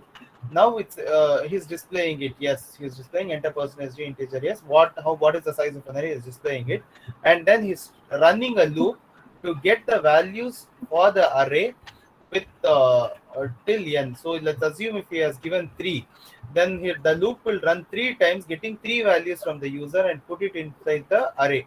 So if I give 1, 2, 3, then in the first 0th index it will be 1, second index it will be, 0th index 1, first index 2, and second index it will be 3. And then what we ask is enter a number to search. Whatever number you want it to be searched, that number you're getting it from the user. So scanf percentage g in the line number 10, ampersand search is going to just get what number it has to be searched from the user. Now again, what he's doing is he's running a loop. In line number 11, he's trying to run a loop from I is equal to 0 to I is equal to n. So basically what he's doing is he's traversing from the first value till the last value. That is the loop. That is what the loop is meant for. And inside the loop, what he's trying to do is, in the if condition, is checking the every value in an array is matching the value that I've got from the user. Basically, an array of I, every value is matching the search variable. If yes, it is searching, then what it is doing is printing this specific value is available in this specific position. The I plus 1 denotes the position, and the search denotes the number that he is searching for. So let's assume we're searching for 6. So 6 is present at the location, the I plus 1 location. Why he has given I plus 1 is here is, for computer it is starting from 0 to n, but for man it is from 1. We start from 1 generally. So for user convenience, he has given I plus 1. So when it is present in the computer language 0th position, the user will understand it's available in the first position. So that's why it's given I plus 1 over there. Now, once you have encountered that number, once you have found that number in the array, you're supposed to come out of the loop. No more you have to search. It's not necessary that you have to search after that. So what he is doing is he is breaking the loop over there. That break statement will terminate the execution of the loop over there. Once he comes out, let's assume that the variable is not found. So the if condition will not work at all. The entire loop is traversed. The entire loop is executed. At the end of the loop, your I will move to the last plus 1 position. Like if there are 5 values, then your entire loop will, the iterator variable will hold 5 when it comes out of the loop. So it's checking if yes, it is, if I, my iterative variable, is equal to n. If both the size of an array and iterative variable have the same value, then that means your loop has run through the entire array, but it has not encountered, it has not come across the value that I'm searching for. In that case, is printing it is not it's not there in the array. This is what the linear search is. The linear search program is. You guys got it clear now?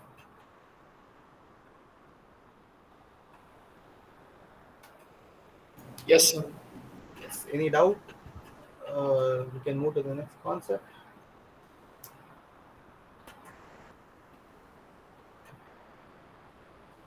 Sir, can I stop sharing, sir? Yes, stop sharing. Sure, I'll share my screen. Okay, guys. Before we move on to further set of questions, I have just four concepts to be explained. Just four more concepts to be explained.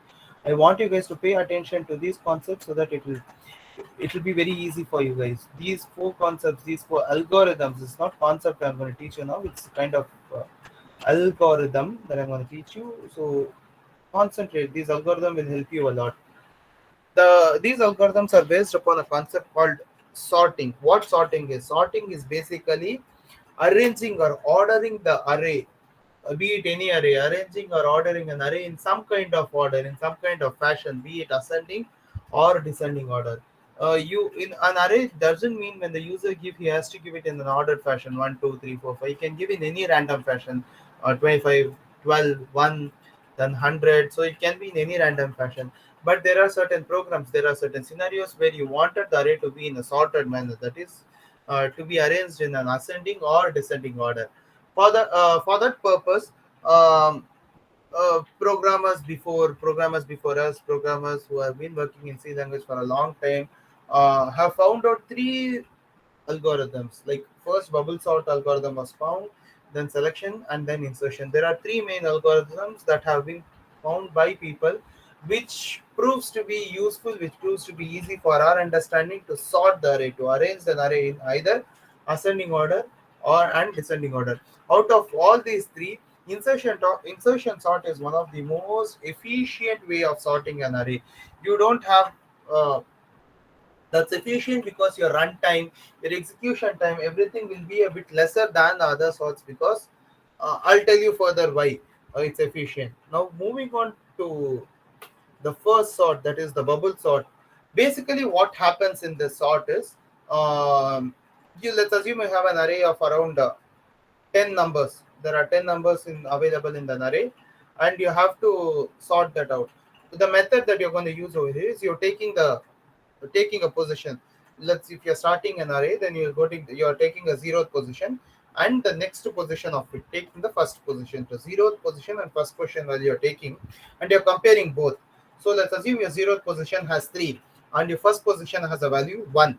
So it is comparing if your first position and the is lesser than the zeroth position, it is checking if that is lesser than the first position. Yes, if it is lesser, then what you have to do is you're swapping it. You're moving the value of first position to zeroth position and the zeroth position to first position. What it you're basically swapping the values. So this method keeps on continuing until the array is sorted. So what basically you're going to do is you're going to use the concept of nested loop. Nested loop as in a loop inside a loop. So why do you need two loops over here is, the main loop is to traverse from first element to the last element. Then what is the inner loop is going to do is, inner loop is to compare each and every values. So I'll take pair by pair, 0 and 1, 2 and 3, 4 and 5, 6 and 7, 8 and 9. So I have compared all this 10. But for the first iteration, for the first time I run, it's only only a quarter or half, only a 2 or 3 position is going to be done. So how many times I do this, how many times I check, is the number of the size of an array. How long the array is, so many times you'll run this process. Comparing and swapping will be done to the size of array. How many times the array, how long the array is. That is the actual logic. But in order to make it efficient, there is no point in going till the last position, because when you go to the last -1 position, let's assume your array size is 10, your 9 is the last position. If you go to the 8th position, your 9th position is automatically searched. Automatically compared, because when you come to the 8th position, you're going to compare to the position next to it, that is the last position. So that's why you use in the I loop condition that it should be less than the last -1. So if you look at the algorithm over here, this is a small prototype how the program should work, how the program should get upon. So if I just look into the program, it says you create an array of size n and input the data from the array.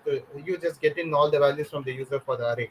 Now what the core logic is, I run a loop for I is equal to 0, I with the value 0, and I check the condition here is I less than n-1. Let's say there are 10. Then I traverse, then I run this condition 8 times. That is 10 minus 1, so 9 till 9. So that means the loop will run for 8 times. 8 times, and I is equal to I plus 1. I keep on incrementing it. That's the incremental implementation. Inside that loop, I run one another loop, j is equal to 0, and j. Again, you'll move from first position to the last -1 position, -2 position, till the 8th position. From the 0th position to the 8th position, you're going to just compare both the values. If you see in that loop, you're going to just compare a of j, that is the 0th position is greater than, if you'll check if it is greater than a of j plus 1. Yes, if it is greater, then you have to swap a of j and a of j plus 1. This is, and then you keep on performing it for so long till the array is sorted. And at the end of both the loops, and an if condition, you will have an array sorted. This is bubble sort for you guys. Any doubt in the algorithm now?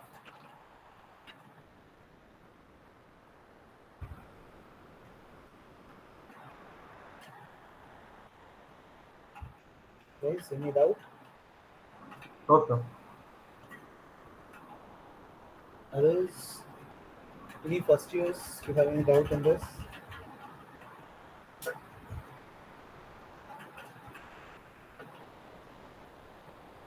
One you guys to repeat the concept again.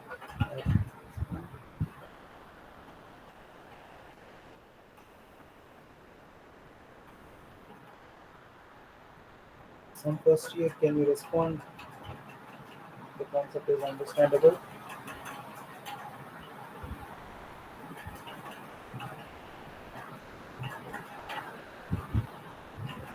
Yes, I'm waiting for a response from first years.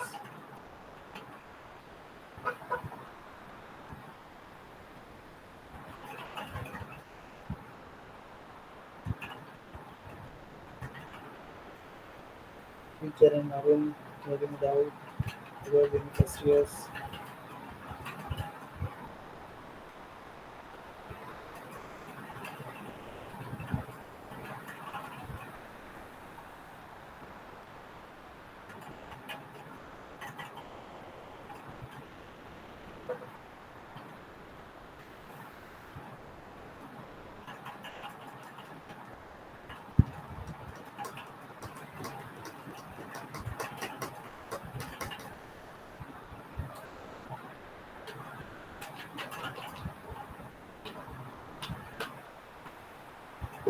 Okay, let's make a task. I'll keep the algorithm shared in the screen. I'll keep the algorithm shared. Can someone write the program now? Can someone write a program for bubble sort now? I'll keep the algorithm saved. Can someone share? Can someone do it? I'll wait. Can someone write the program now?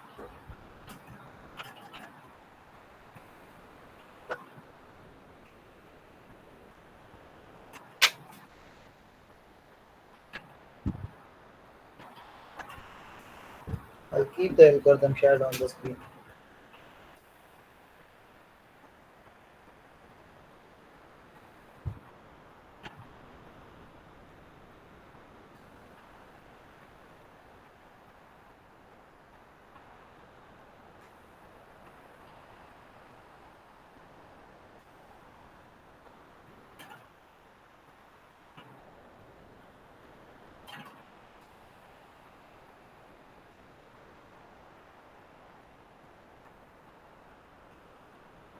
So like we need to write a program for that, sir.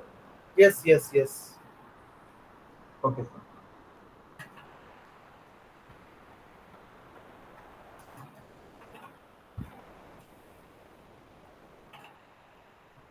Okay, Hemant, you want an example? This is actually okay. Sri Charan, you want me to repeat it again, right? Yes, sir. Okay, great. I'll repeat the concept again. This is an algorithm, not a concept, Hemant. So, giving an example will actually reveal the program. So let's someone try out. If someone tries out and comes to the program, I'll explain you that. Okay. Now, what it basically means is, I'll do one thing. Take up this.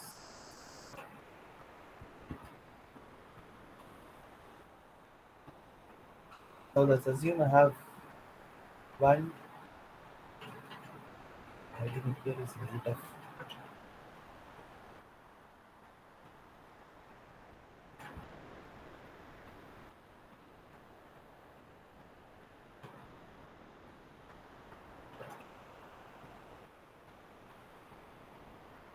So let's assume I have an array of some elements, like say 25, 12, 1, 65, 89. So this is my array as of now. So this is not in a sorted manner. This is not arranged in ascending or descending manner. It is just available as it is now. What I want to do is I want to sort this array. I want to solve this array. So what I'll do is I have two loops running over here. One is I loop and other is j loop. In I loop, what I'm doing is I say I is equal to 0, and I should run until I is less than the size of the array minus 1. That is 1, 2, 3, 4, 5. So 5 minus 1 is 4. I should run till I is less than 4.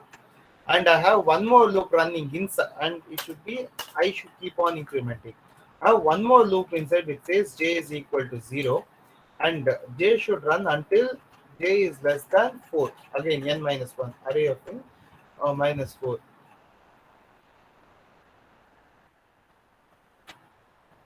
A plus j keeps on incrementing. Now this is the logic. Now what inside that I have a condition stating that the condition states that array, let's assume the variable for array is this a. So the condition states that if a of j is greater than a of j plus 1. Okay.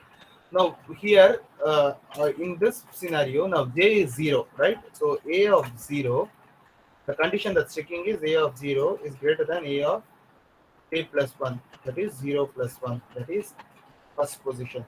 So what I'm going to check is if 25 is greater than 12, the condition is true or false over here.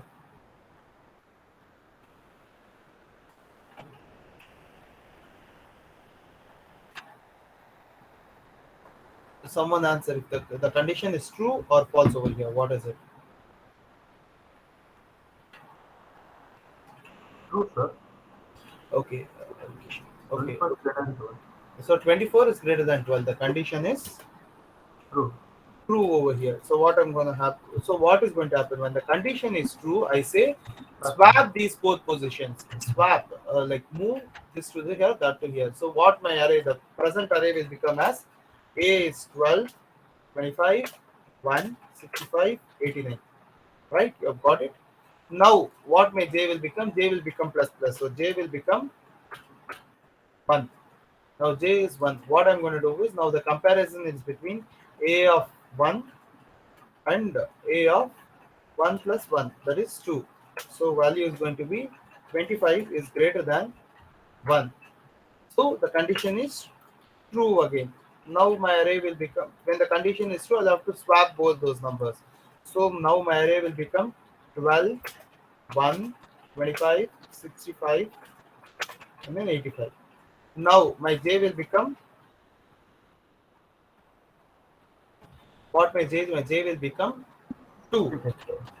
So now the comparison between a of 2 is greater than a of 2 plus 1.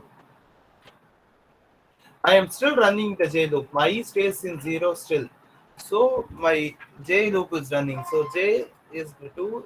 Comparison between a is 2 plus 1. So my comparison is between 25. 25 is greater than 65. Now the condition is false. So my array does not change. My array still says the same: 12, 1, 25, 65, 85.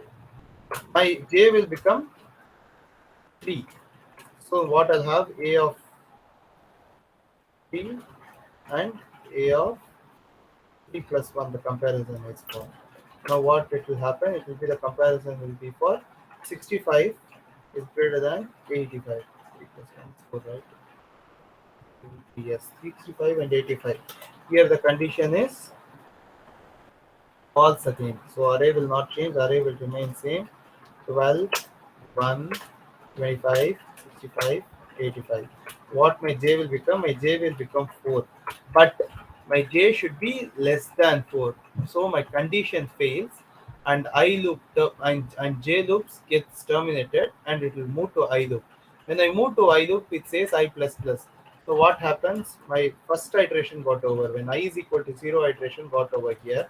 So my I will become 1 now, and my j will again become 0, and my array will remain same because the changes are made in the array is still in the same loop. So my array will become 12, 1, 25, 65, 85. Now my comparison will be for a of 0 is greater than a of 0 plus 1. So that is 12 is greater than 1. The condition will be true. So there will be a swap. There will be a swap. The swap will be the array will become a 1, 12, 25, 65, 85. Right? Now what again will happen is now my j will become 1. So the comparison will be become 12 and 25. The condition is false, so it remains the same. J will become 2. The comparison will become from 25 to 65.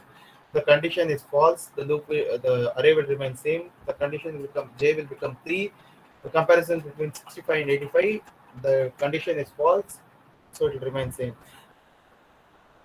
Again, I will become 2. I will become 3. Since the array is already sorted, the computer doesn't know if it is sorted or not. What it will do is it will go on until the condition is satisfied. So that's why we say this is a less efficient algorithm. Even if the array is sorted, it keeps on checking. When I is equal to 3, again it will start checking from 1, these two, till I is 3, it will keep on checking it. And this is how your bubble sort works. And that is the algorithm over there. Did you understand it now, Sharon? You wanted me to repeat it.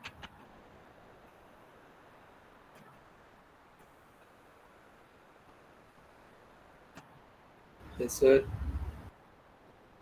Okay.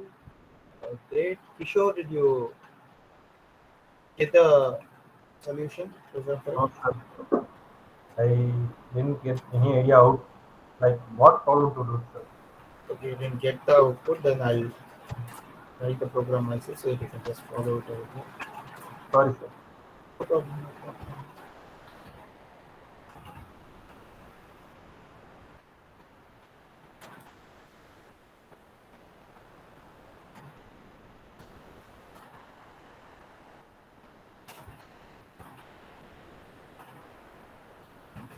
Directly of 5.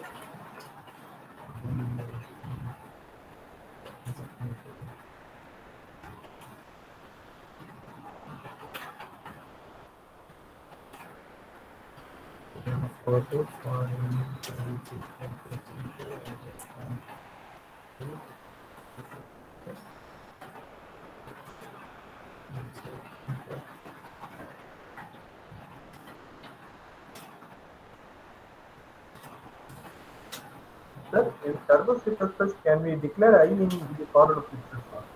Yes, you can. That's what I'm trying to say. You can declare I in for loop itself. Because in some compilers, declaration has to be done at the first, like in the local variable itself, but not in the for loop. It will not take. That is in some compilers, but generally for loop is meant for its efficiency, where you declare the variable local to it. Okay, sir.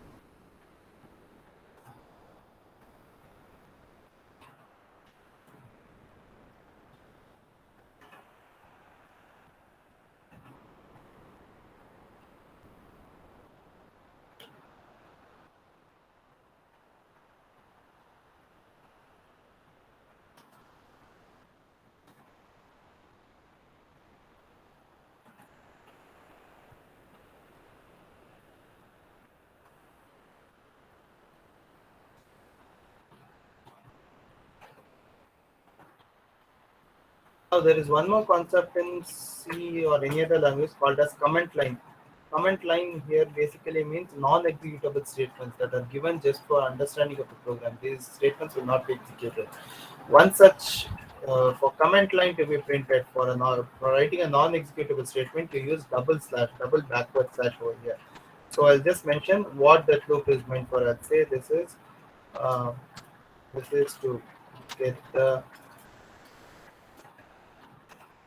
value for arrays. Now this double backward slash will work only for one line. If you keep on type anything in this line, it will become non-executable statement. But once you start writing it in the next line, it will become an executable statement. So this is for a single line command. Now for multi-line command, you have something like this. And I say put /star. The entire block of code will become not executable. So this will become to end this block. You'll have the reverse of it.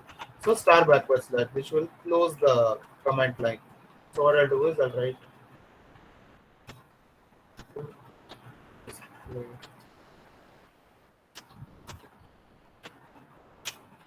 So this is also one form of command line.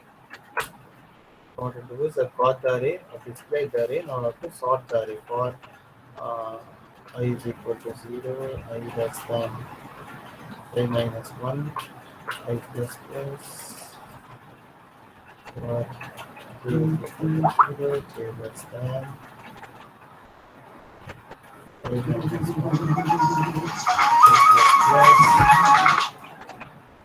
Now it should be integer because j has not been declared in here. So I'll check if a of j is greater than a of j plus 1. Then I'll have to swap. Now for swapping, what I'll do is I'll use one more concept of creating a new function. That will be fine. So I'll create a function void swap. It will take into variable and this is the concept how you swap using temporary variable. Okay, you can just learn that concept as well.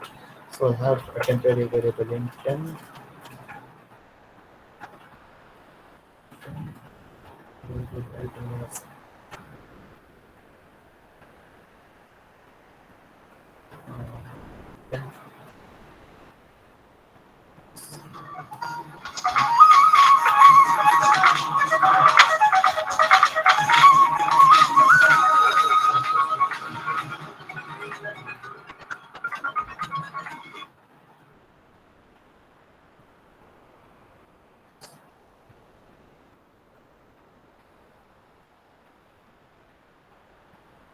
What basically I've done is I've used a third variable and I've swapped it.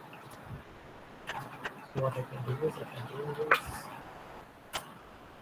pass those variables to be swapped. This is swap of %.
First, let's check if there is an error. There is one error. What is the error?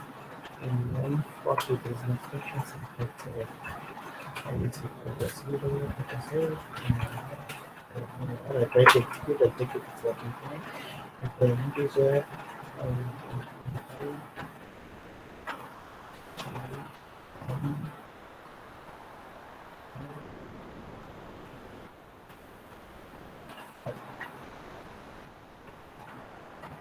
yes, I've got the sorted array. So this is the initial array that is not sorted: 25, 68, 1, 12, and 5.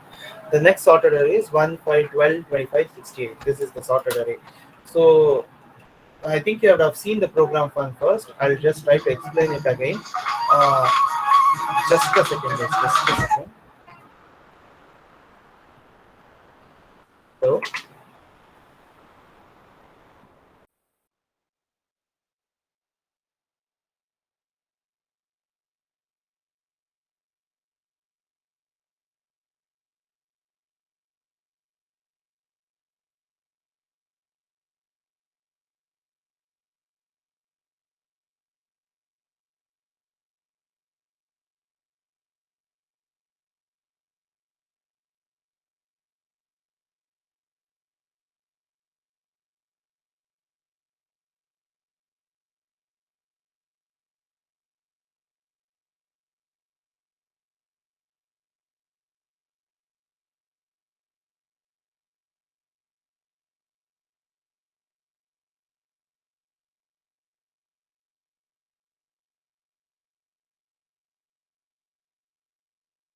திருப்பி கால் பண்றாரு ஓகேவா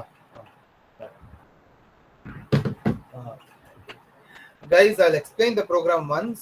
Tell me if you can't understand it. So void main, what I'm basically do is this concept is fine. You know how to get the values from the user. So I'm getting 5 values from the user using a for loop, and then I'm displaying what I've got from the user. Now for the array, yes, the same concept. What I'm doing is I'm writing a function called swap. These for loops and other things are the same. Only thing I have to explain you is swap. I'm using the method called. Okay, I'll not tell you the method. What method I've used here? I've taught you this method yesterday. Can someone tell me what method I've used here? Stick upon twice, thrice. What concept I've used here?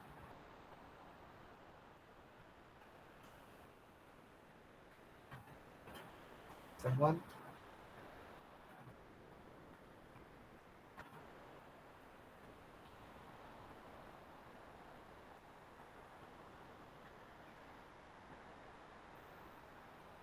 Can someone tell me what concept I've used here? The bubble service, sir. Not the bubble. I didn't mean that concept. I meant this swap. For I'm calling a function over here, but I'm using some kind of technique in passing the parameter. What kind of technique I'm using to pass the parameter over here? You are calling a function. What concept I've used to pass the parameter over here?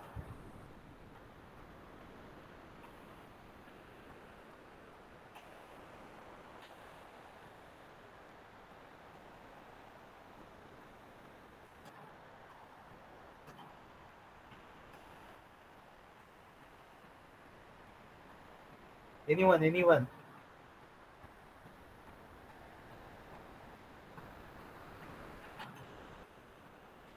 You guys remember the concept called as call by reference? I taught yesterday. Passing the parameter as call by reference. Anyone?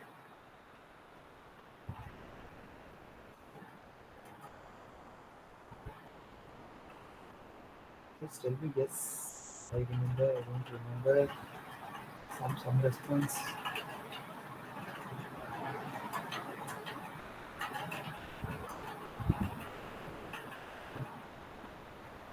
There is an abrupt silence. Guys, tell me. You remember, you don't remember, it's fine. You tell me if you don't remember, then fine. But tell me.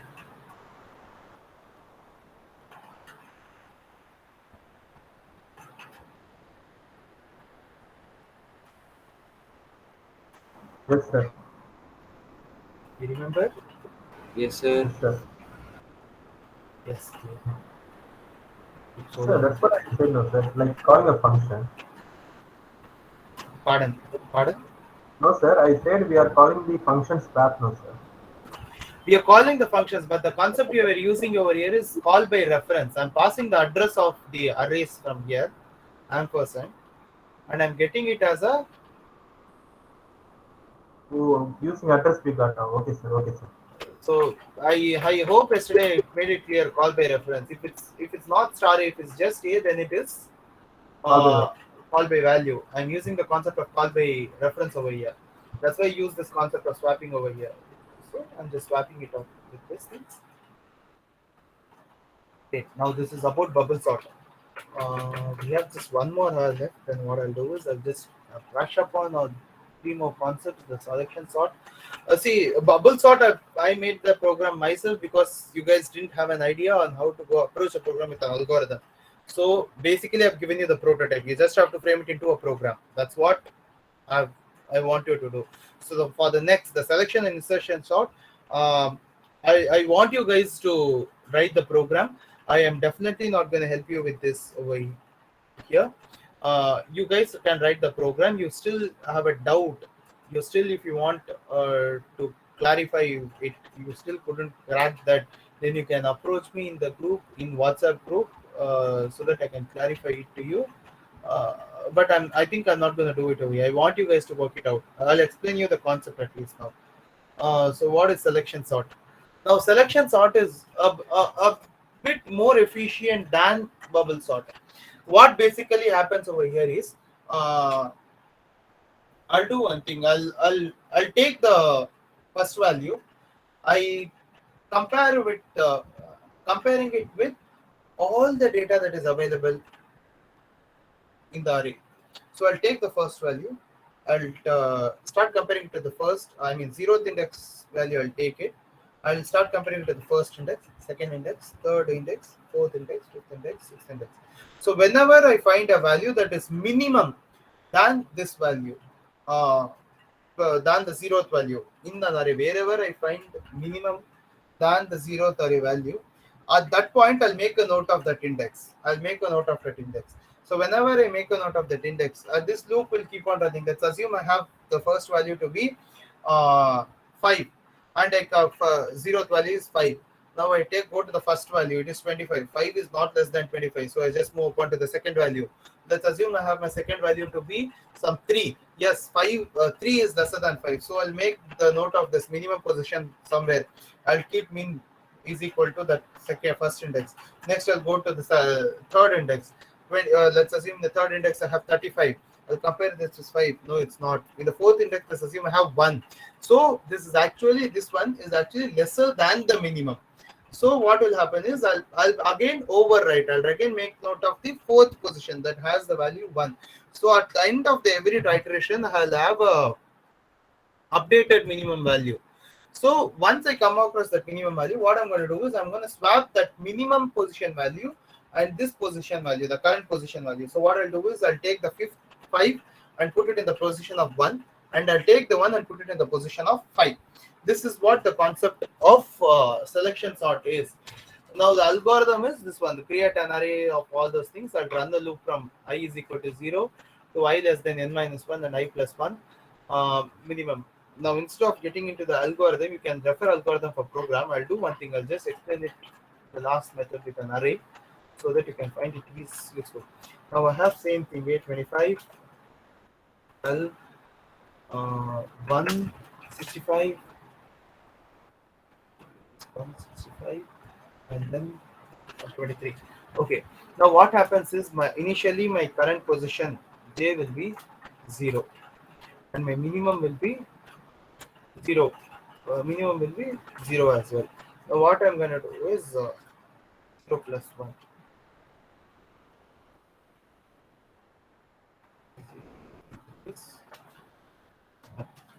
What it will do is a of j will start comparing it with a of the rest of the values. So 25 is compared to 12. If 25 is if 25 is greater than 12, the minimum will become this position. So minimum will become 1. Now again, I will compare. It will start comparing this with this. 1 is lesser than 25. Now the minimum will get updated to 2. Now what happens is, now I have 1. I'll compare these two first. If this is smaller than this, I'll make a note of this minimum. What the next thing will do is it'll compare these two. Yes, if it is lesser than this value, it will compare it with the minimum value with this. If it is lesser than this, then this will be taken. So 2. Now I take 25 and 65. When 65 is not lesser than 25, just move on to the next one. 25 and 23. 25 is lesser than 23. Yes, but it will again check with 1. Is 1 is 1 is greater than 23? No. So the minimum remains same. Minimum remains 2. So what will happen is this 1 will be swapped with 25 over. My array will become, it will be 25. I mean, sorry, 1, 12, 25, 65, 23. Right? Now again my iteration will start from here, not the here. The value inserted will remain same. I'm going to take this and I'm start comparing it. 25. No, it is not smaller. So I'll just leave out. This 12 is 25. No, it is not smaller. It will leave out this with this. It's not going to be smaller. So the array is sorted, but it still keep on running. Right? So basically you are selecting the value and then interchanging it. That's why it's called as a selection sort. Now what basically happens is this is the number of times my method has to run, that is n minus 1. The loop has to run for n minus 1 times. What I'm going to do is initially I'm going to take the minimum value to be I itself. Let's assume the first value is itself I. What I'm going to do is I'm going to compare this minimum value with every other value in the array. Once I encounter a value that is lesser than this value, then I update the minimum and then keep coming out. Once the J loop is terminated, what I do is I'll interchange J and the minimum position and the current position. So once they are interchanged, you keep on doing it till n minus 1 times, your array will get sorted. This is your selection sort. You have any doubt on this? No, sir.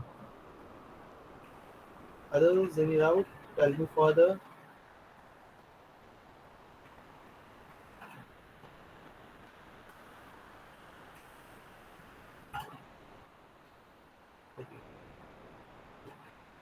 The next concept you're going to see is insertion sort. Now, what basically insertion sort is? Insertion sort is considered to be one of the most efficient sorts ever, because the loop is not gonna run unnecessarily after the array is sorted. It is gonna terminate whenever in whichever iteration the array is sorted. So that's why we say insertion sort is a bit efficient sort. Now what is the concept over here is, I'll first explain the concept. Now let's assume I have an array A and I'll say I have values 65, 23, 15, 1, 29, 65, 63. This is an array. Now what in insertion sort what we'll do is I'll divide the array into 2. Initially I'll divide array 65, that is the first value to be one part, and the remaining 23, 15, 1, 29 and 25 as another part. I'm dividing the array into first part and second part. From the second part, the first value, I'll take the first value from the second part and compare it with the reverse format of the first part. Okay, I'll compare 23 and start comparing it in the values in the reverse format of the first part. So what's going to happen is take 23, it will check it with 65.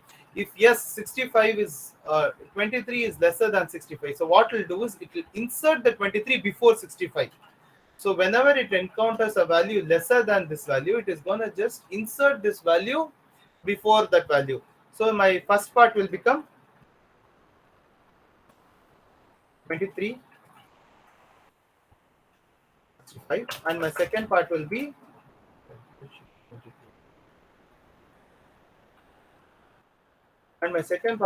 15, 1, 29, 25. Now again I'll take this 15, I'll compare it with 65. Yes, it is less than 65. Before inserting, I have one more value. So this 15 is again compared to 23. Yes, it is lesser than 23. Before that, I don't have any value, so it will just insert 15 before 23. So my next part of value will be 15, 23, 65, and this will be 1, 29, 25. Now I'll take 1 and compare it with 65. It is lesser. I have a value before. So compare it to 23. It is lesser. I have a value before. You compare it to 15. Lesser. But I don't have a value before. So I just abruptly insert 1 before 15. So what will happen? It will be 1, 15, 23, 65. And here it will be 29 and 25. Okay. Now what I'm going to do is I'm going to take 29. I'm going to compare it with 65. So what once I compare 29 with 65, yes, 29 is lesser than 65. So it will check if any other number is available behind. Yes, there is a number available behind, but that number is 23, where 23 is not uh, uh, greater than 29. 29 is not lesser than 23. So what it will do is it will insert 29 in between 23 and 65. So my array will become 1, 15, 23, 29, 65. And the unsorted part will be 25. Now it will take 25, start comparing it over here. 25 to 65, yes, 25 is lesser. 25 to 29, yes, 25 is lesser. 25 and 23, it is not lesser. So what we'll do is it will insert 25 in between 23 and 29. So what my array will become 1, 15, 23, 25, 29, and 65. So I don't have another part left over here. So that entire loop terminates and my insertion, the array is sorted. That is why it is called an efficient sort. The loop runs only and until the array is sorted. Once the array is sorted, it is going to terminate over there. You guys get what insertion sort is all about? Have any idea about how it works? I mean, any doubt on how it works?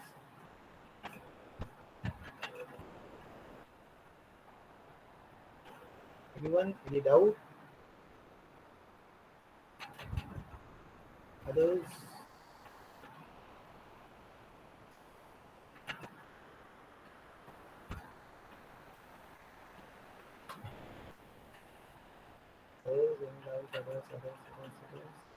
No doubt, sir. I'll take that to be my point. Now, the one last thing, the one last position, the one last algorithm that you're going to learn for today is binary search. I think for people who are in second year might have heard about the term binary search. We have done something called as linear search, a basic search today morning, right? That is about basic search. Now, in binary search, there are three conditions to be. There are a few conditions that the binary search has to follow. The first thing is the array should be sorted. The array should be sorted of any kind, be it bubble sort, insertion sort, whatever sort you follow.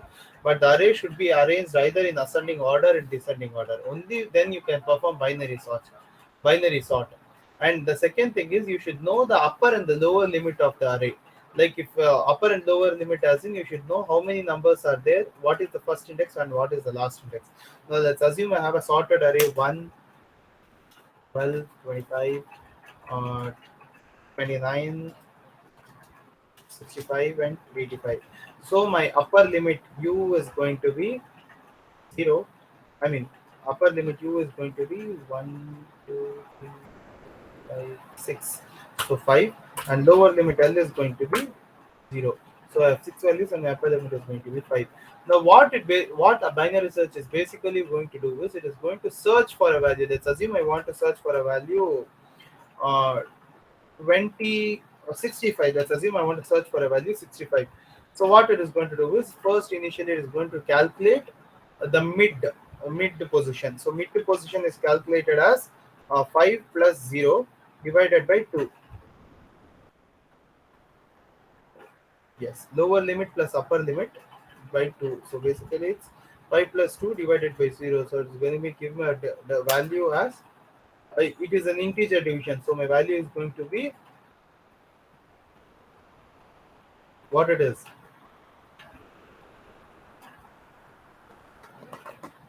Two. I want someone to answer. So value is going to be 2. So mid position is 0, 1. I'll just mention the index over here. 0, 2.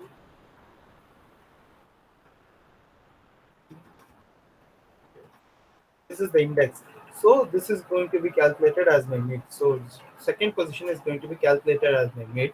And what it is going to do is now it is going to divide the array to be this part, this is as one part, this as one part, and this as third part. So totally have three parts. The array is divided into three parts: first, second, third. Lower part, mid term, and upper part. Now what it is going to do is it is going to check the value if I'm going to search is greater than the mid part or lesser than the mid part. So 65 is greater than 25 or lesser than 65. So it is greater than 65. So what it is going to do is it is set the lower limit to 2. I mean 2 plus 1, 3, and set upper limit remains the same. So what it's going to do is it is going to ignore this part of the array because it knows that there is 65 is available only after 25. So it is going to consider only this part of the array. Now again mid will be calculated. Now mid will be calculated as 3 plus 5 slash 3 plus 5 slash 2. That is basically 8 slash 2. That is 4. Now this is going to be the mid part, and lower part is 3, higher part is 5. Now I'll check if 65 is greater than or lesser than or equal to 60, the fourth position. 65 is equal to 65. So what we'll do is just directly print 65 is available in the fourth position. So this is what binary search is all about. You take minimal amount. You start dividing the array. You check if it is greater than or lesser than the mid part. Once it is found equal to mid part, then it is the position. If it is lesser than the mid part, then you restrict the array to the lower part. If it is greater than the mid part, then you restrict the array to the upper part. This is about binary search algorithm. Any idea? I mean, any doubt in this?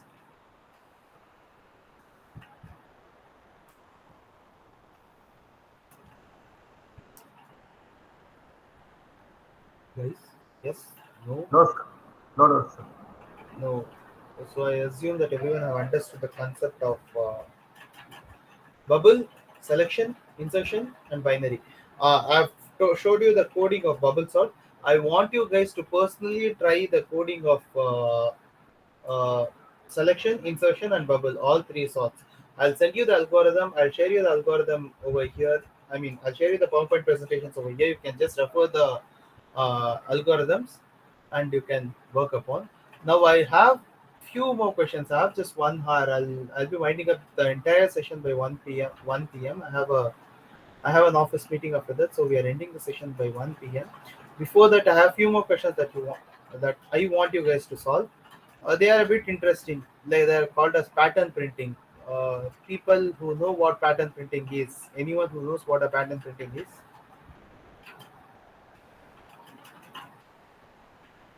Sir, using that as symbol, we need to print K. Basically, you're going to use loops to print some patterns. So, the first pattern I want you guys to work upon. Is everyone ready with your compilers to work? I'll give the question. The first pattern, I'm going to paste it in the chat box. See? I'm going to paste it in the chat box. The first pattern I want you guys to print is this pattern. Did you guys see the question? Did you guys receive the question? Yes, sir. Yes, sir. Yes.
Anyone has idea how to approach the question? Anyone has doubt on how not to approach?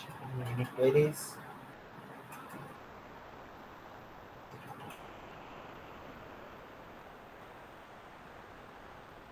If Kishore has done, let's wait. First years, or maybe it's been long since I heard from Arun, Hemant,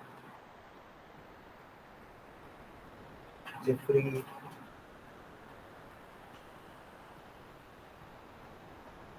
You guys have any basic idea on how to approach the program?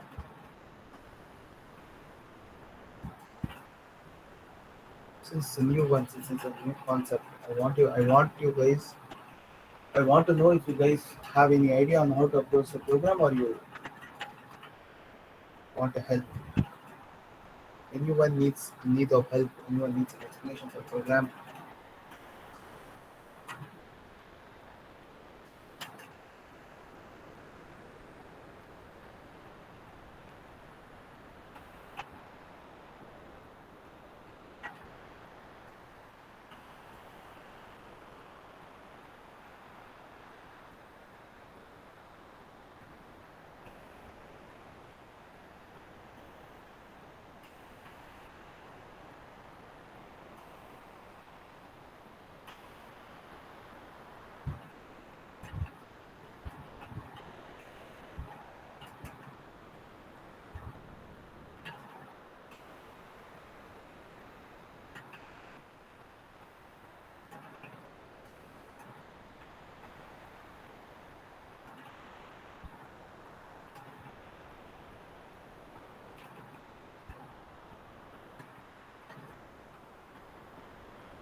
Guys, anyone?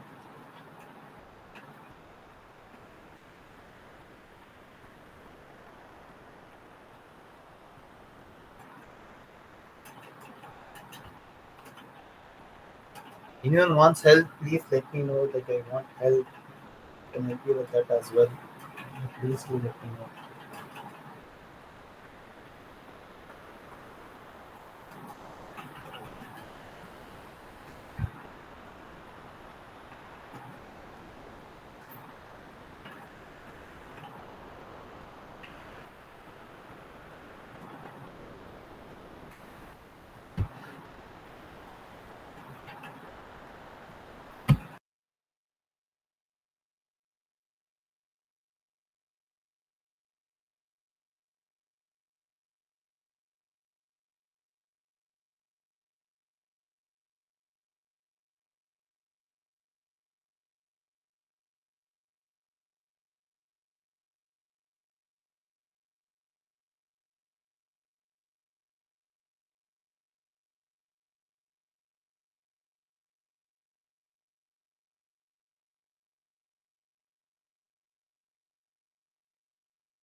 Okay, let me know how many people are trying the question so that it's meaningful to wait. How many people are trying? Either unmute yourself and tell me, or text in the chat. I want to know how many people are trying for the question, trying for the solution.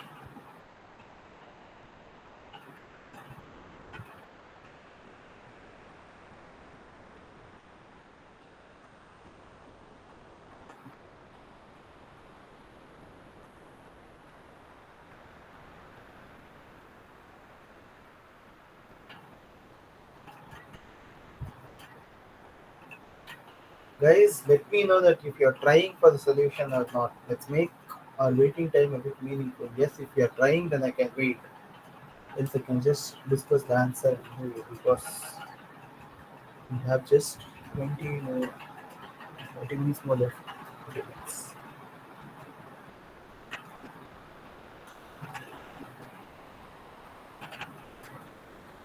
Are you guys trying or not?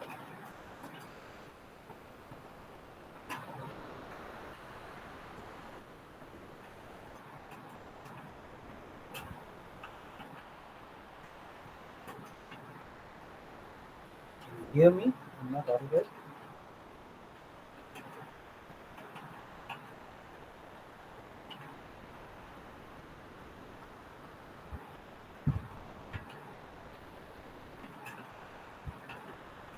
So completed, sir. Okay, anyone else? I want to people at least tell me that I'm trying. I'm trying. At least it's okay if you're trying, if you're still working upon it, but let me know that you're trying.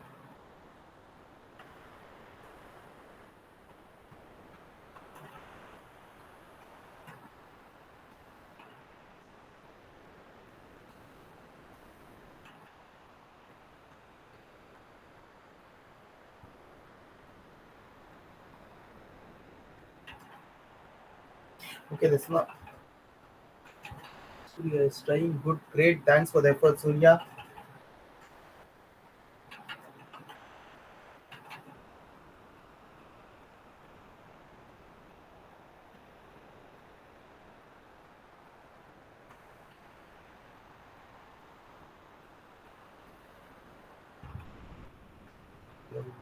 Let's spare 2 more minutes because since we are trying, so then try. Let's spare 2 more minutes. After that, we'll start discussing the answer.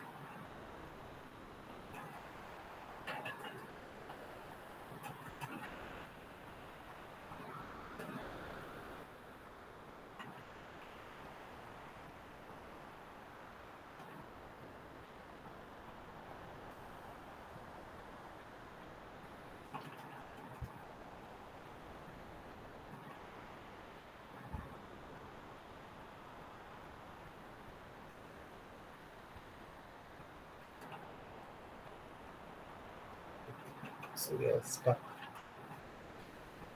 Yeah, let's see what Sri Charan has done because I know Kishore might have done it because it's easy for him. Let's see what Sri Charan has done.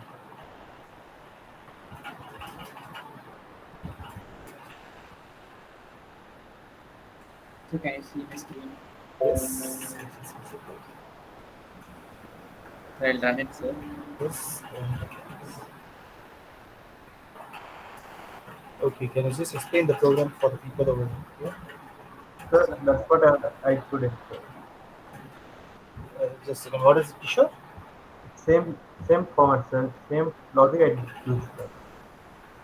Like exact same.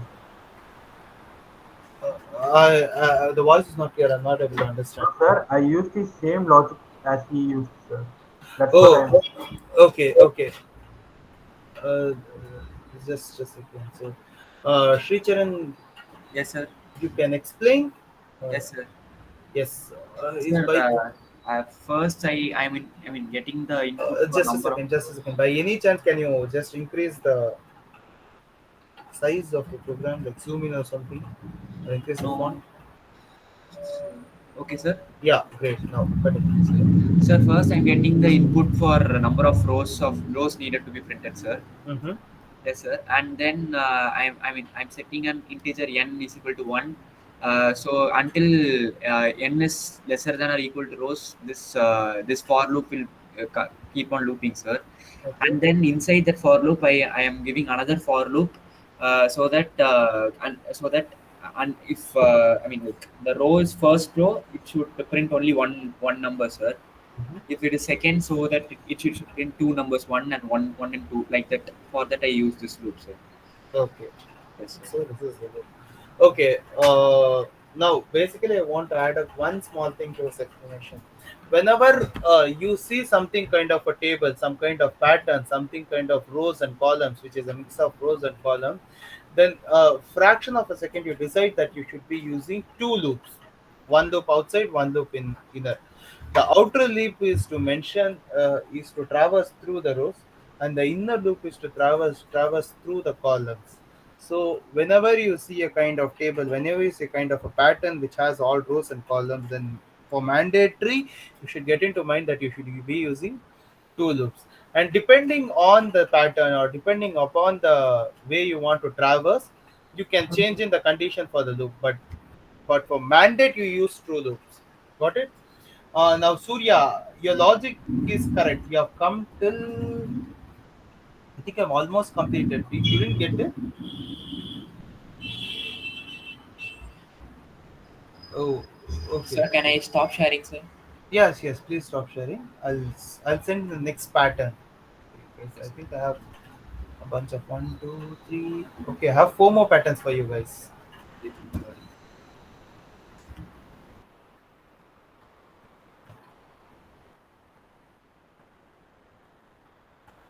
Now I got it. Yes, so you got it now. Okay, this is the next pattern. This is a bit easy. You just have to modify the loops, the conditions into loops. Kishore, since it's the same logic, that's why I didn't ask you to share the screen. It's fine, right? You have used the same logic.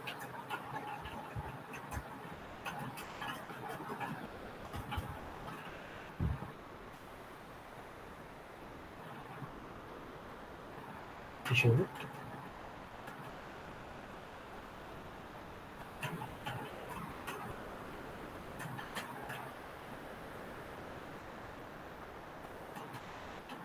So 1 minute, sir. Okay. I need to share the screen now, sir. Yes, you can share your screen. Okay, sir.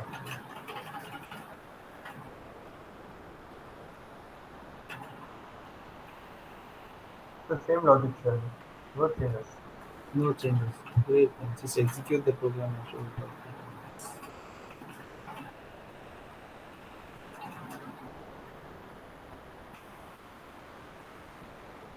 I given the input extension number of process in.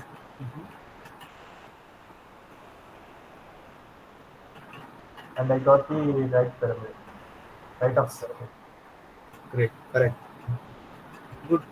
Kishore, yes. Okay. You can try for the next question.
Good answer. Okay, Shubham has completed. Who else? Sharan, did you answer it right now? Yes, sir. I completed. Let's start with Shubham. Shubham, can you share your screen?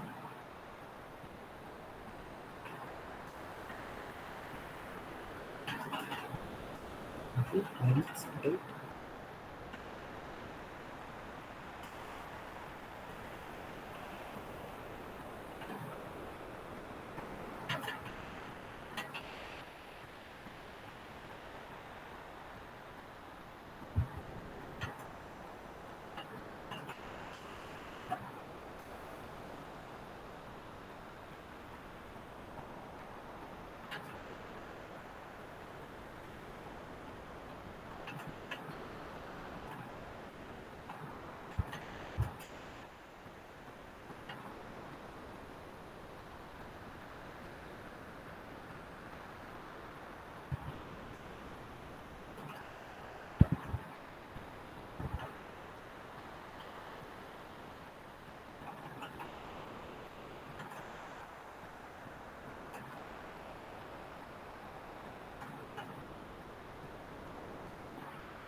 Anyway, Shubham, it's okay. I'll ask Sharan to share the screen. Sharan, please share the screen.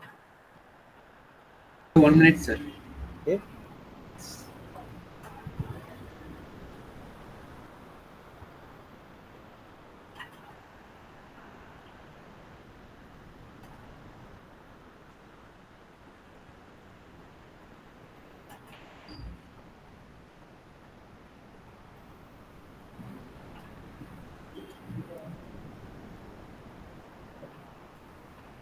I shared, sir. Yes, Yes, please. sir. This is it's loading. I'll run, sir. Yes. Please run the program.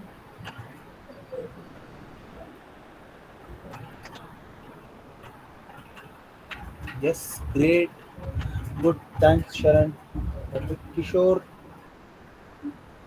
Yes, sir. can you share your screen? Yes, sir. 1 minute, sir. Yeah, okay.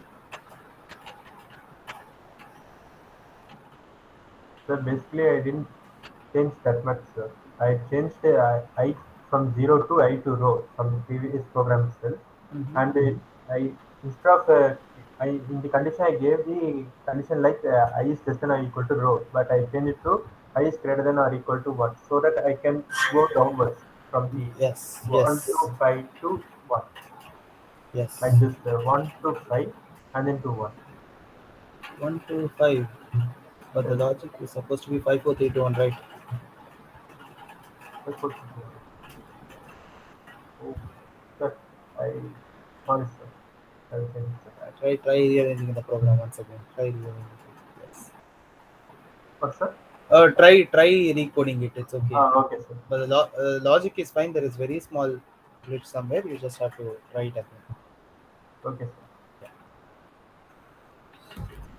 So I have one more interesting pattern. This is actually a combination of past two, but let's see.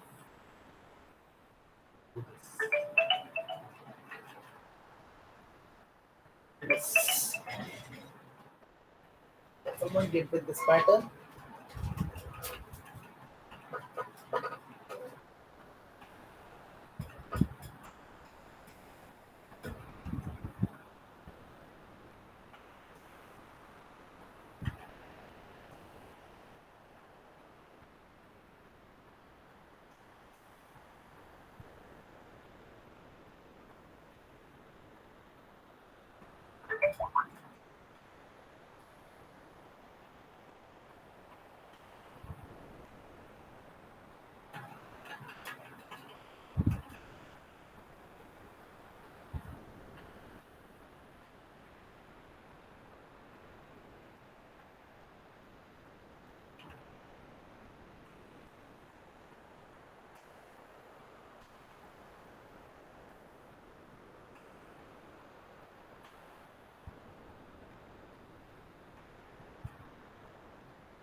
Oh, Subham, can you share the screen now?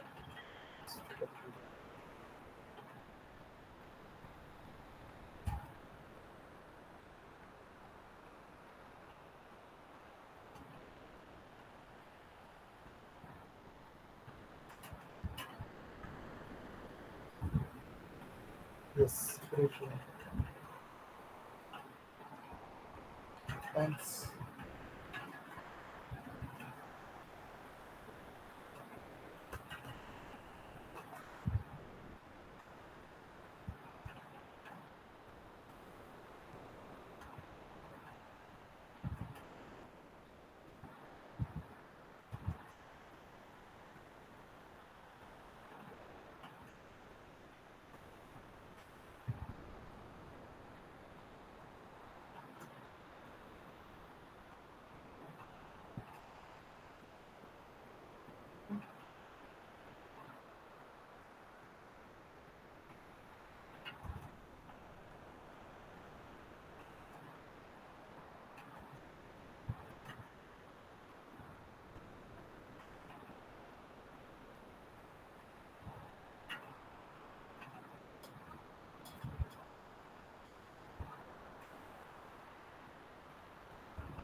There is any solution for the greatest question?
We have a new. It's got a new name. Shrikant Hari Vegetation. Can you just share your screen, Shrikant?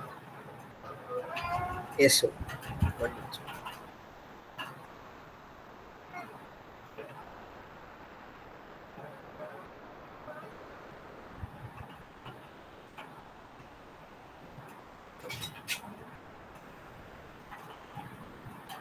So can you see the screen, sir?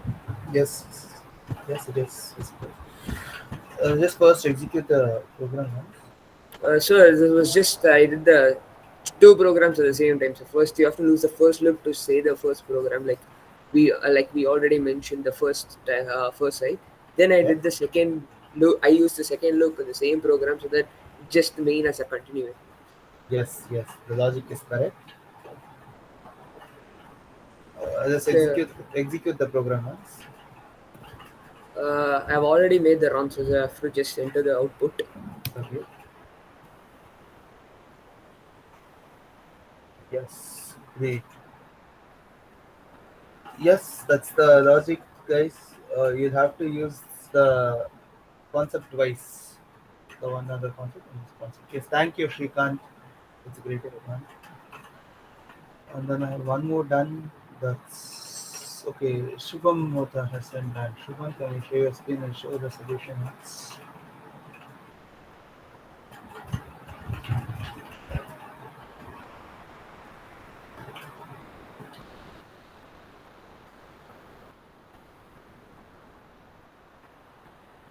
Shubham, I'll do it. Can you share the screen once? Just accept that.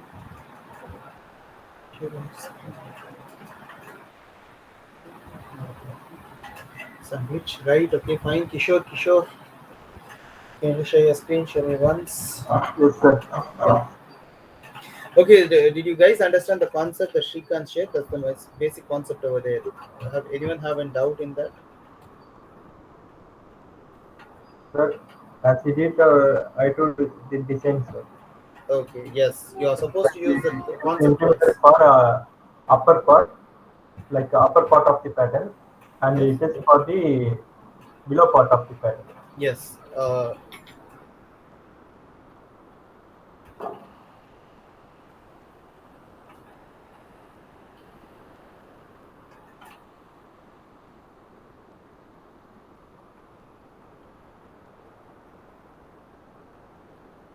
So can you see, sir?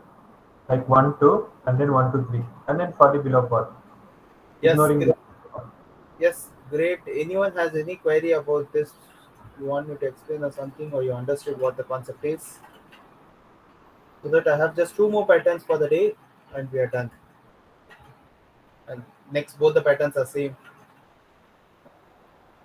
So we'll move on to the next pattern.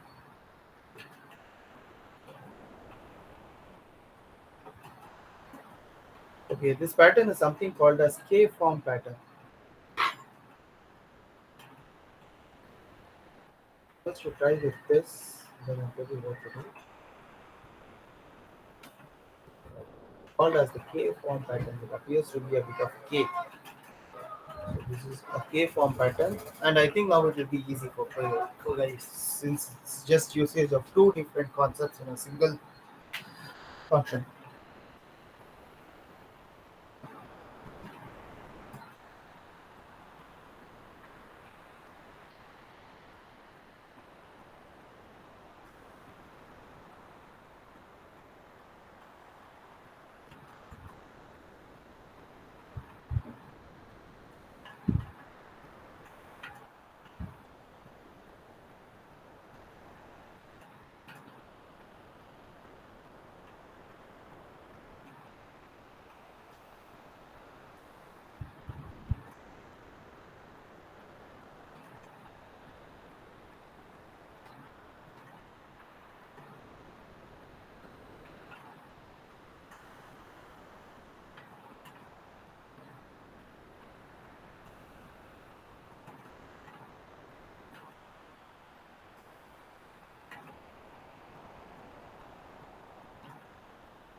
We have an answer from Shrikant. Shrikant done. Can you just show your screen and show me, Shrikant? Yes, sir. Yes, please.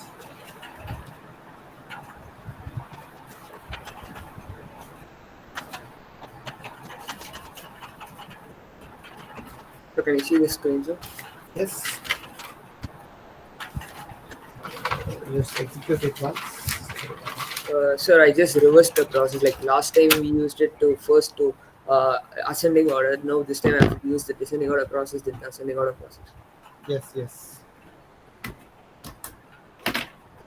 Sir, I'll put the input, sir. Yes.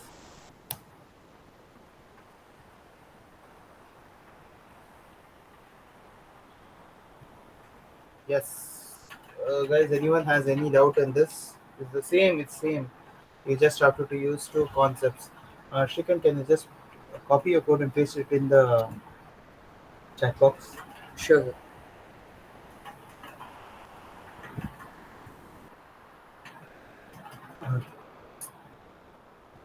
Any doubt in this, guys? Because after this, I have just one more pattern to be printed and we are done for the day. And that pattern is almost similar to this one. It's just usage of character. I want you guys to get in the character array and then, get in the character array and then print. So that's what I want. Sir, I have posted it, sir. Yes, thank you, Shrikant.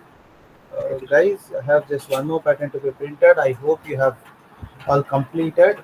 I'll paste in the pattern now. That will be the last pattern for the day and we are done with the workshop.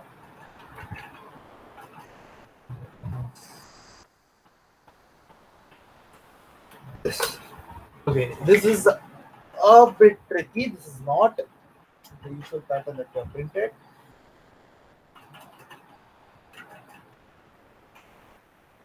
I want you guys to get your name and print this pattern with your name.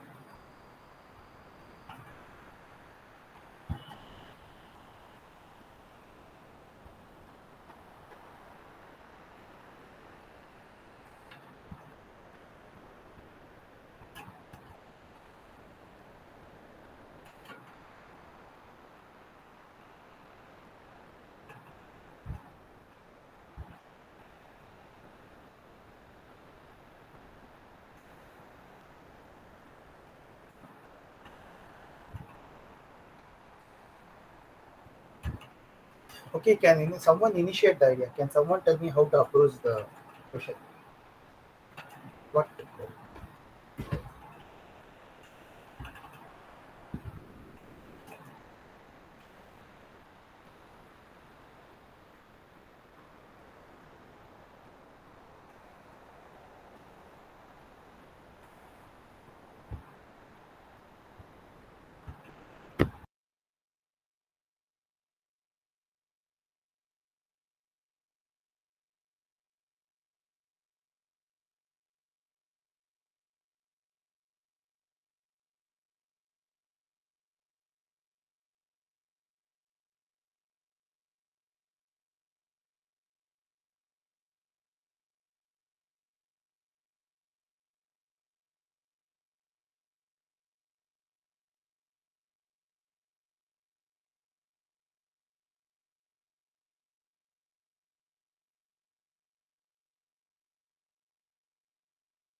Sir, I guess we need to find the actual length of the string, sir. Percent portion.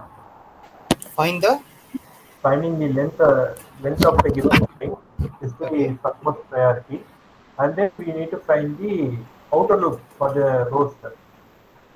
Outer loop Logic. for the rows. Yes. Like for example, okay, the name is Gokul. It will be taken as GGGG till the end for outer loop, and then in the second one for the inner loop we need to do something for the columns. That's Logic what I is correct. think. Keep trying it. Keep trying it. Logic is correct. I want you to keep trying. Come up with a solution. Okay, sir.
Anyone closer to the solution?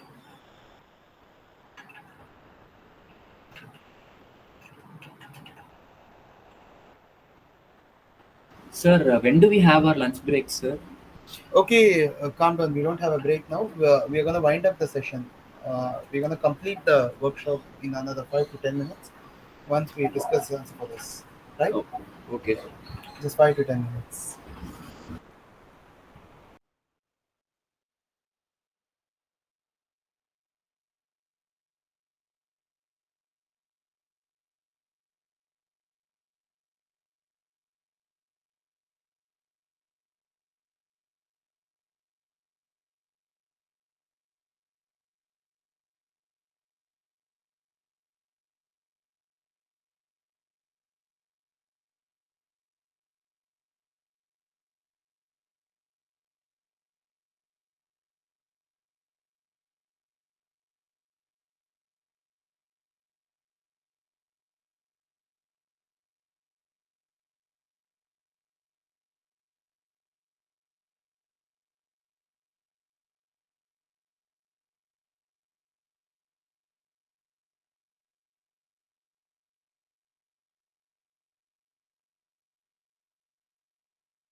Kishore has completed. Just press Kishore. Submitted. Done, sir. Sir, do we need to share my screen, sir? Just Kishore, hold on. Just 1 minute.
Okay, Kishore, anyway, share your screen, I guess. No one else. Can see. I'll share the screen. We'll discuss this and then this will complete the session. So 1 minute, sir. Yeah.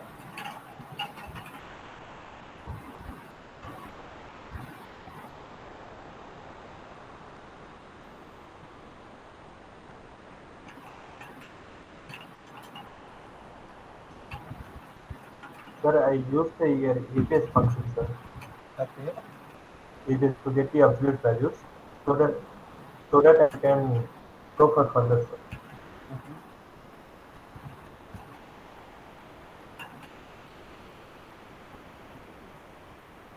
Can you see, sir? Yes, yes, it's good.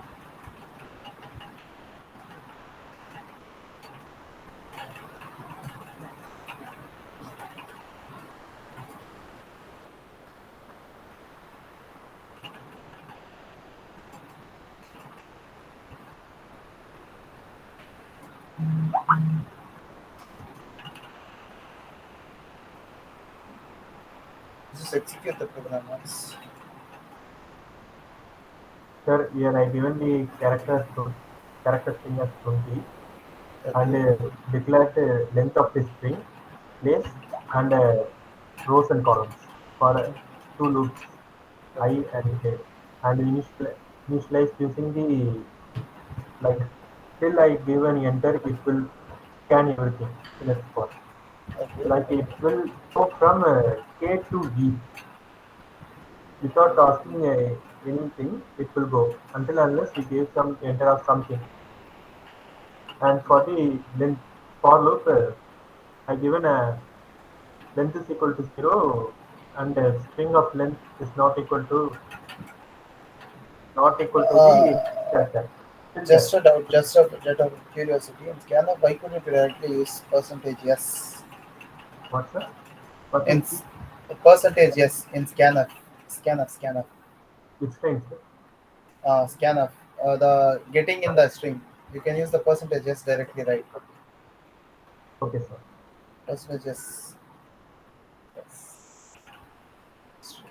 Sir.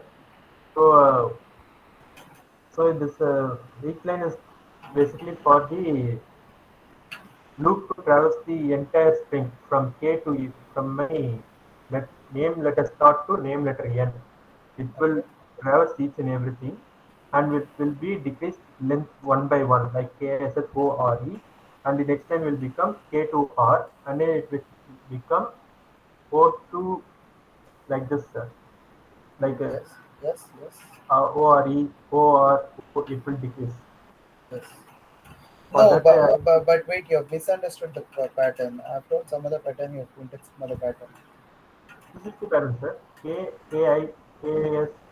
No, the pattern is supposed to be. Oh, Sure. sorry, sir. Anyway, fine. You've almost got the pattern. It's just the reverse. You've printed the reverse pattern. That's fine. Yeah. I need to print the mirror dimension. Anyway, you've got it very close. Yes, it's correct. I would say it's correct because it's just the reverse of what you've printed. Can you just share the code in the? Yes, sir. Anyone else with the answer, or we should be close with this?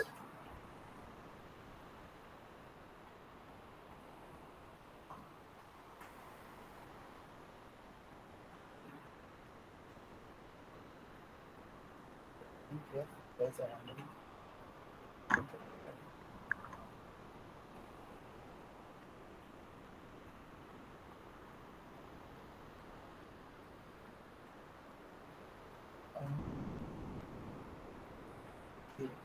just hold on before ending the session. I would like to call back to myself. I'm fine.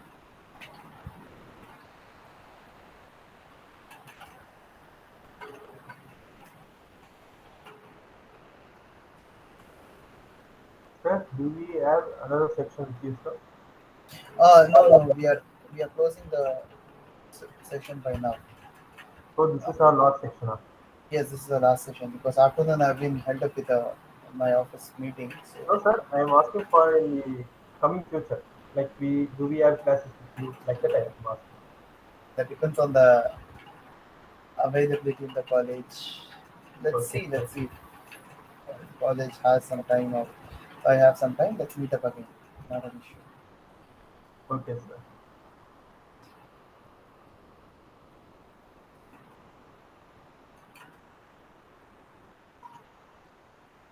Hello. Yes, sir.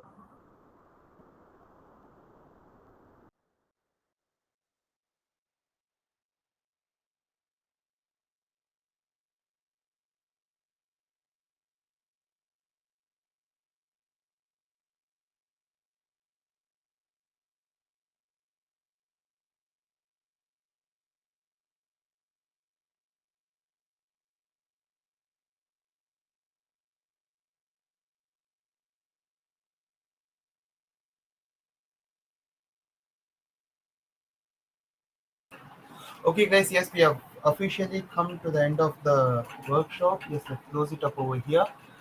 Anyone wants any suggestion to be told? Any review feedback you want to give it to me personally? Yes, you can give it now. You can stand up. Tell me. Anyone, any suggestion? Some suggestion, something it's good, it's not good, it was understandable, something. We have pitched into basics of programming in here. It was just about we have touched in basics. Since the requirement I got from the college was to address people who have no idea what programming is. So I aimed on giving you confidence on what programming is. I aimed on giving you a confidence on approaching program. I hope I have did it. Can people? So people tell me if you have a confidence that you can get in touch with programming further. Did you get the confidence for past 1.5 days? In past 1.5 days, Yes, sir. it's an answer from a first year student. Yes, that's great. Review from anyone else? Anyone else? Any suggestion? Any review?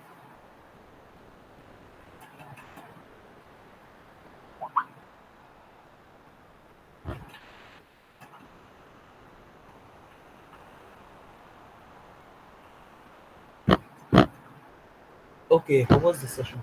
How was the session? Tell me, how was the session? Nice, sir. It's quite good to learn the basics again, sir. Like I have a gap of nearly 2 months, and I thought of forget a lot of things. But now I can say that I remember the concepts. I didn't forget. That's what I aimed in for. Any first years? Any first years? Any first years review?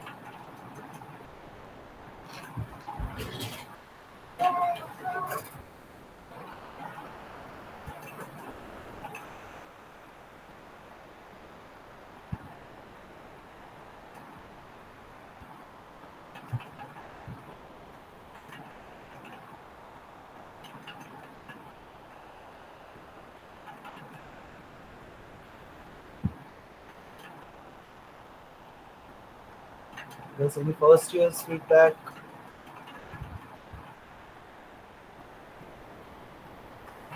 So this is Shrikant. I am from first year, sir. Okay, yes. Okay, I'm just waiting for the feedback from our faculties. Once they forward it, I can just end the session. And since both the faculties are held up with classes, I'm waiting for them to send the feedback. Just hold upon the thing.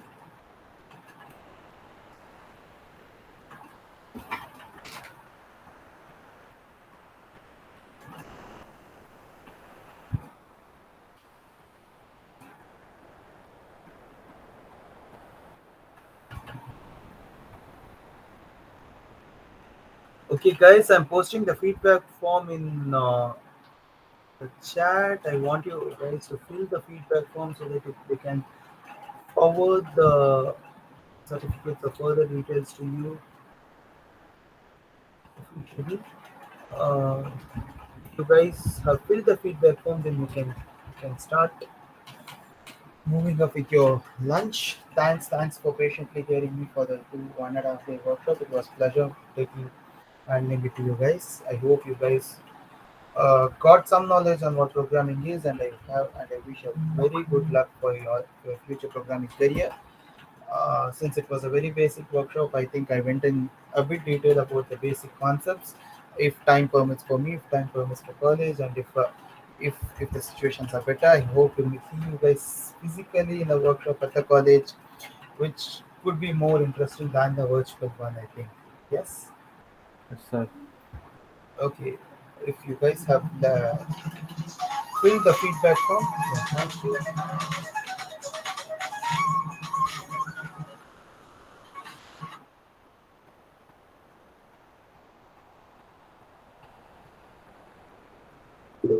Thank you, sir.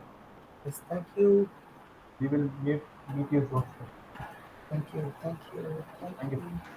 Thank you, sir. Thank you, sir. Thank you. Thank you.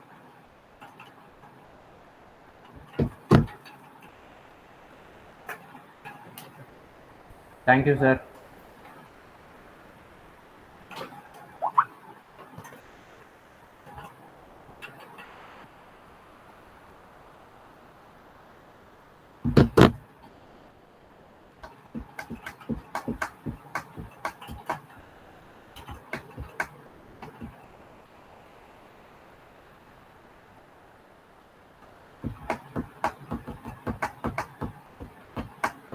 Thank you so much, sir. Thank you. Thank you. Thank you, sir. Thank you. Thank you. Thank you, guys.